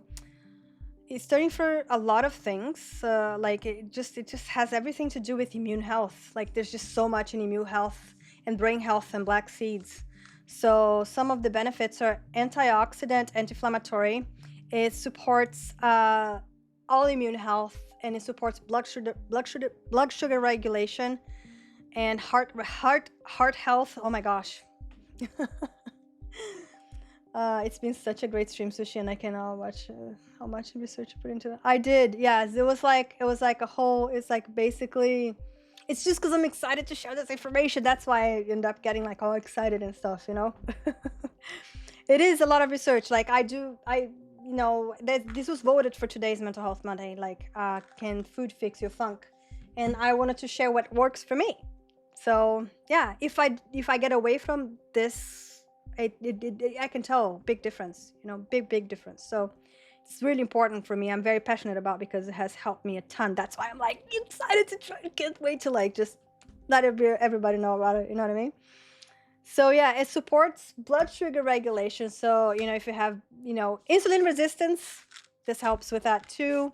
But it's not like you're not gonna, you know, eat a bunch of cake for breakfast and then eat this and think that it's gonna be like a magical pill or anything like that. It doesn't work that way, right? But there's some early studies that also suggest it helps with allergies and asthma symptoms as well, which is nice because taking quercetin in the morning and then taking, you know, the black seeds in the evening, it could really like be super beneficial, right? So I don't know, I know it helps me.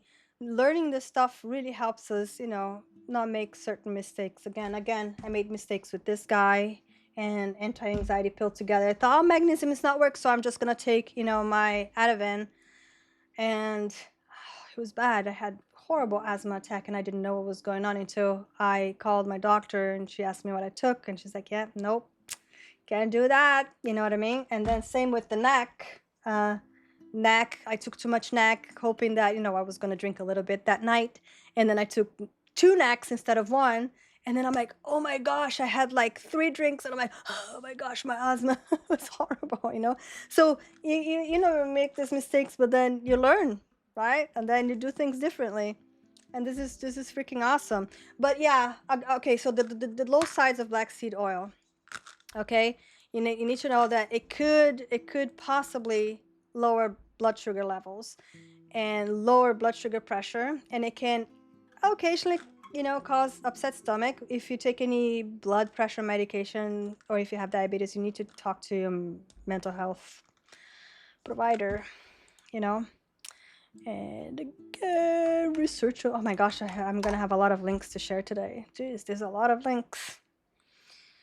Because, you know, I wanted to share what I know about it, but I also wanted to have articles to go with it so that, you know, it's tools for people to do their own research if they do, you know, choose to do anything like that they think might benefit them in any way.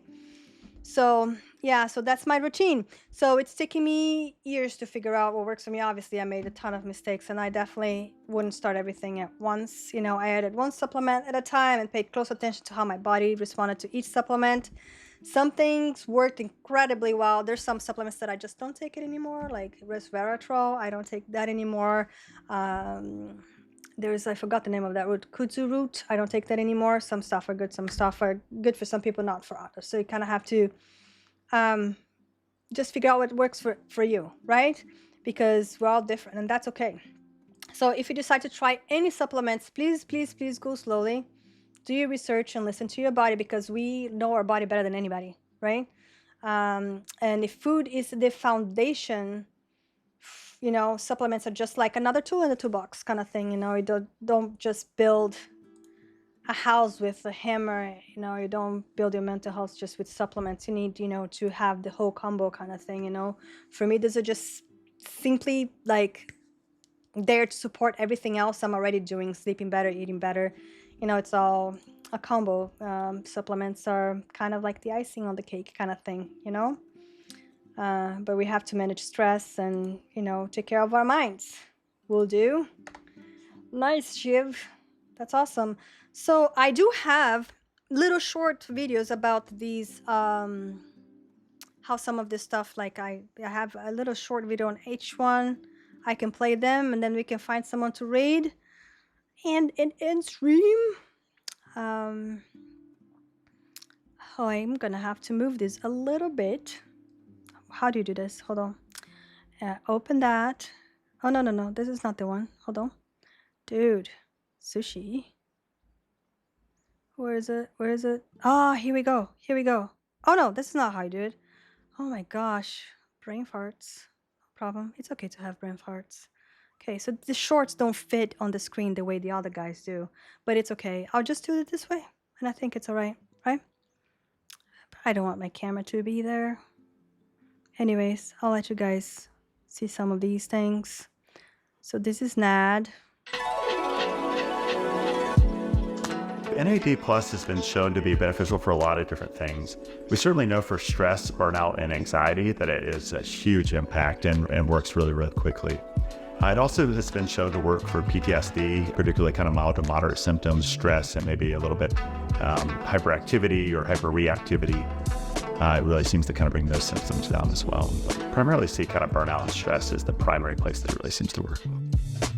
So that's about NAD Plus, the very first one that I showed you guys. NAD Plus, the one I said it was really expensive, and I'm gonna stop buying because it comes in a fancy box, and I don't need fancy boxes, but it's okay. I'm still gonna take NMN, which is the precursor. But anyways, this is about NAC now, NAC. So, and acetylcysteine, really good stuff. Oh my gosh, I'm dropping a freaking Darth Vader here. Anyways, this is about NAC and acetylcysteine.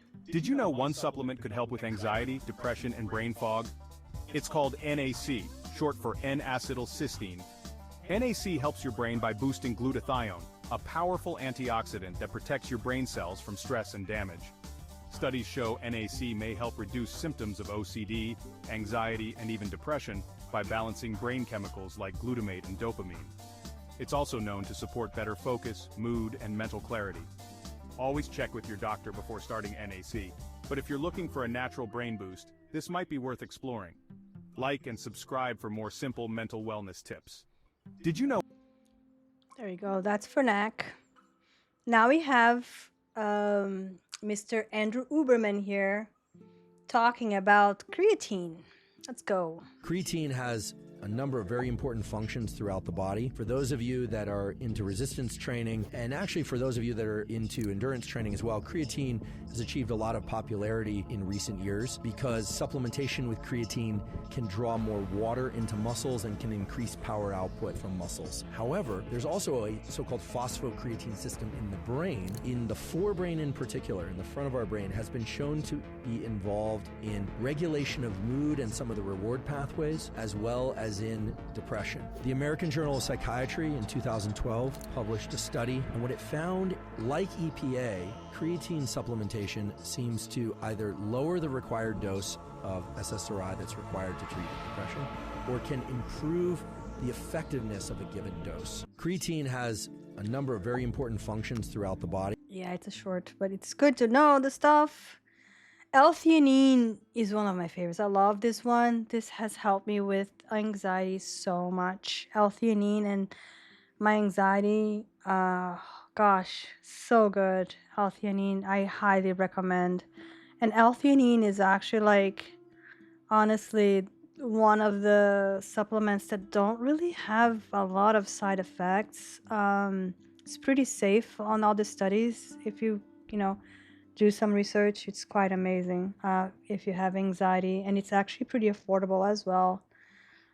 Anyways, here's L-theanine. So L-theanine, as I said, is an amino acid. It's found in 2 specific places from nature, more in the tea-based leaves and 1 specific mushroom. It has been proven to decrease the action of what's called excitatory neurotransmitters in the brain, the ones that produce more anxiety. It's also been shown to increase the neurotransmitters, more of the maybe healthier ones, such as dopamine, serotonin, and GABA, which can lead to more of a creativity, calm, happy, and positive outlook in life. So not bad from L-theanine. I think we could all use a little bit more of that.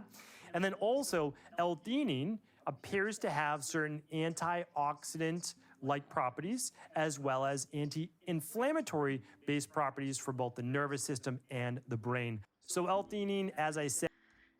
Yeah, for those of you guys that don't know, for those that like to have a drink sometimes, one of the things that make us happy when we drink is that alcohol makes our brain release GABA, and GABA is that good feeling, thing that happens in our brain. So one of the things that L-theanine does, it helps your brain produce GABA as well, which is nice. It helps with creativity, it helps with all kinds of stuff, which is awesome. And here's magnesium for sleep. I love this guy. He's Dr. Mandel. He's really awesome too. Like this guy. Here's magnesium. Yes, it will help you get to sleep when taken before bed, just like magnesium in nuts and seeds, your leafy green vegetables, your whole grains, your legumes, your avocados, bananas, your fatty fish, your tofu, your dairy products. But this does wonderful things for our brain. It plays a crucial role in regulating our neurotransmitters and promoting relaxation. It quiets the nervous system, it reduces stress, it relaxes our muscles, makes it so much easier to unwind and get to sleep. It aids in the production of melatonin, the hormone that works with the sleep-wake cycle, leading to a more restful and rejuvenating night's sleep. And furthermore, magnesium will increase GABA in the brain. That contributes to a feeling of more relaxation, further promoting a better night's sleep. So make sure you're getting your magnesium before you get to bed, and your body will love you. Here's magnesium. Yeah, I like magnesium very much too. Yeah, so, and then I have, sorry, this one here. And then I have black seed, the power of black seed oil. Yeah. Cancer, skin Oh, inflammation, yeah, and a beginning. little bit about black. On. I'd like to talk a little bit about black seed oil, right?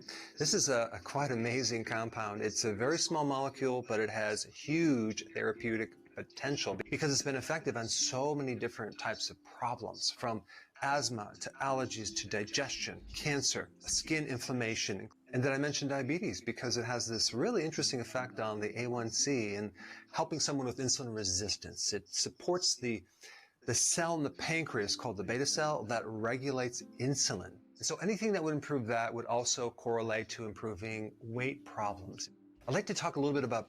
Yeah, so black seed oil. And then there's like, I decided to put this extra one really quick. Just, it's Dr. Berg's popular supplements 1 to 10, like is voting them 1 to 10. So this is it. These 1 through 10, black seed oil. This is a 10. It's kind of like a hero of pretty much everything. Rate these 1 through 10, black seed oil. This is a 10. It's kind of like a hero of pretty much everything. They found this in King Tut's tomb. Really good for your immune system, your skin, your hair, and reducing inflammation. Ashwagandha. A 7 or maybe an 8. Any problem with stress or high cortisol, you should be taking ashwagandha. Probiotics. 9 or a 10, depending on what kind you have. L-reuteri is really at the top of the list. Your microbiome is considered another organ, and you should eat to support your microbiome. Electrolytes. I would give that an 8, depending on what type of electrolytes you take. Of course, I'm not biased at my own, that would be a 10, but most electrolytes have hidden maltodextrin and not high enough in potassium. You want electrolytes with enough potassium, at least 1,000 milligrams of potassium per serving size, a good amount of magnesium, and also salt in the form of sea salt. Elderberry. An 8 to a 9. It helps decrease the duration and incidence of getting viral infections. Lab beans. A 4. Beans tend to give people gas. You never want to consume them raw. I just don't recommend it because I think for a lot of people it messes with the gut. Rate these 1 through 10, black seed. Yeah, anyways, oh gosh, no, it's this way. Yeah, this way. I think this is where it was. Let's see if that works. Yeah, almost. Let's center this thing a little bit better here. Yeah, that's pretty good right there. I think that's fine. Anyways, like, so I think that when we take, and when we take better care of our bodies, we are giving our brains better chance to do what's designed to do. Maybe we just need to eat a little bit more protein. Maybe you just need to go outside for 10 minutes and touch grass, take your shoes off and feel the earth a little bit, But I feel like having a good night's sleep is also super important. And sometimes it's just kind of maybe asking for help, Or for some people, it could be talking to a therapist or a doctor, Or it could be finding a supplement that supports you after, you've done your research and you talk to your healthcare provider, blah, blah, blah. You know? None of this have to be changed overnight or anything like that. You should just tell a room of gamers to touch grass. 100% I did. Yeah. I hope that today's stream reminded you that, you know, your mental health is not just happening in your head. You know, it's kind of connected to the whole body. You know, and I think that the good news, I think it's good news because then you don't think that it's just there, you know. It means that there's, you know, more ways to support ourselves than we realized there could be, you know. And I would like to thank everybody for being here today and being a part of today's Mental Health Monday. And I really, really hope that you could take something positive from today, from the information that I have shared. It's thank you, Flawless. Thank you, everybody, for being here. Thank you for everything. I really appreciate every single one of you guys, and I hope that you leave today feeling a little bit more hopeful, you know, a little bit more curious, and maybe even a little bit inspired to try one little small health, you know, change this week, you know. So I hope you all take good care of yourselves, and I'll see you next time. Right? I really appreciate everybody being here, and I really hope that you got something from today. So we're gonna be raiding out to Vibes by Vince. He hasn't streamed a while, so I would like to show him some support. So if you Vince raid, yes, we're gonna show him a little bit of support. So anyways, I hope y'all have a fantastic rest of your week. Much love. Sushi out.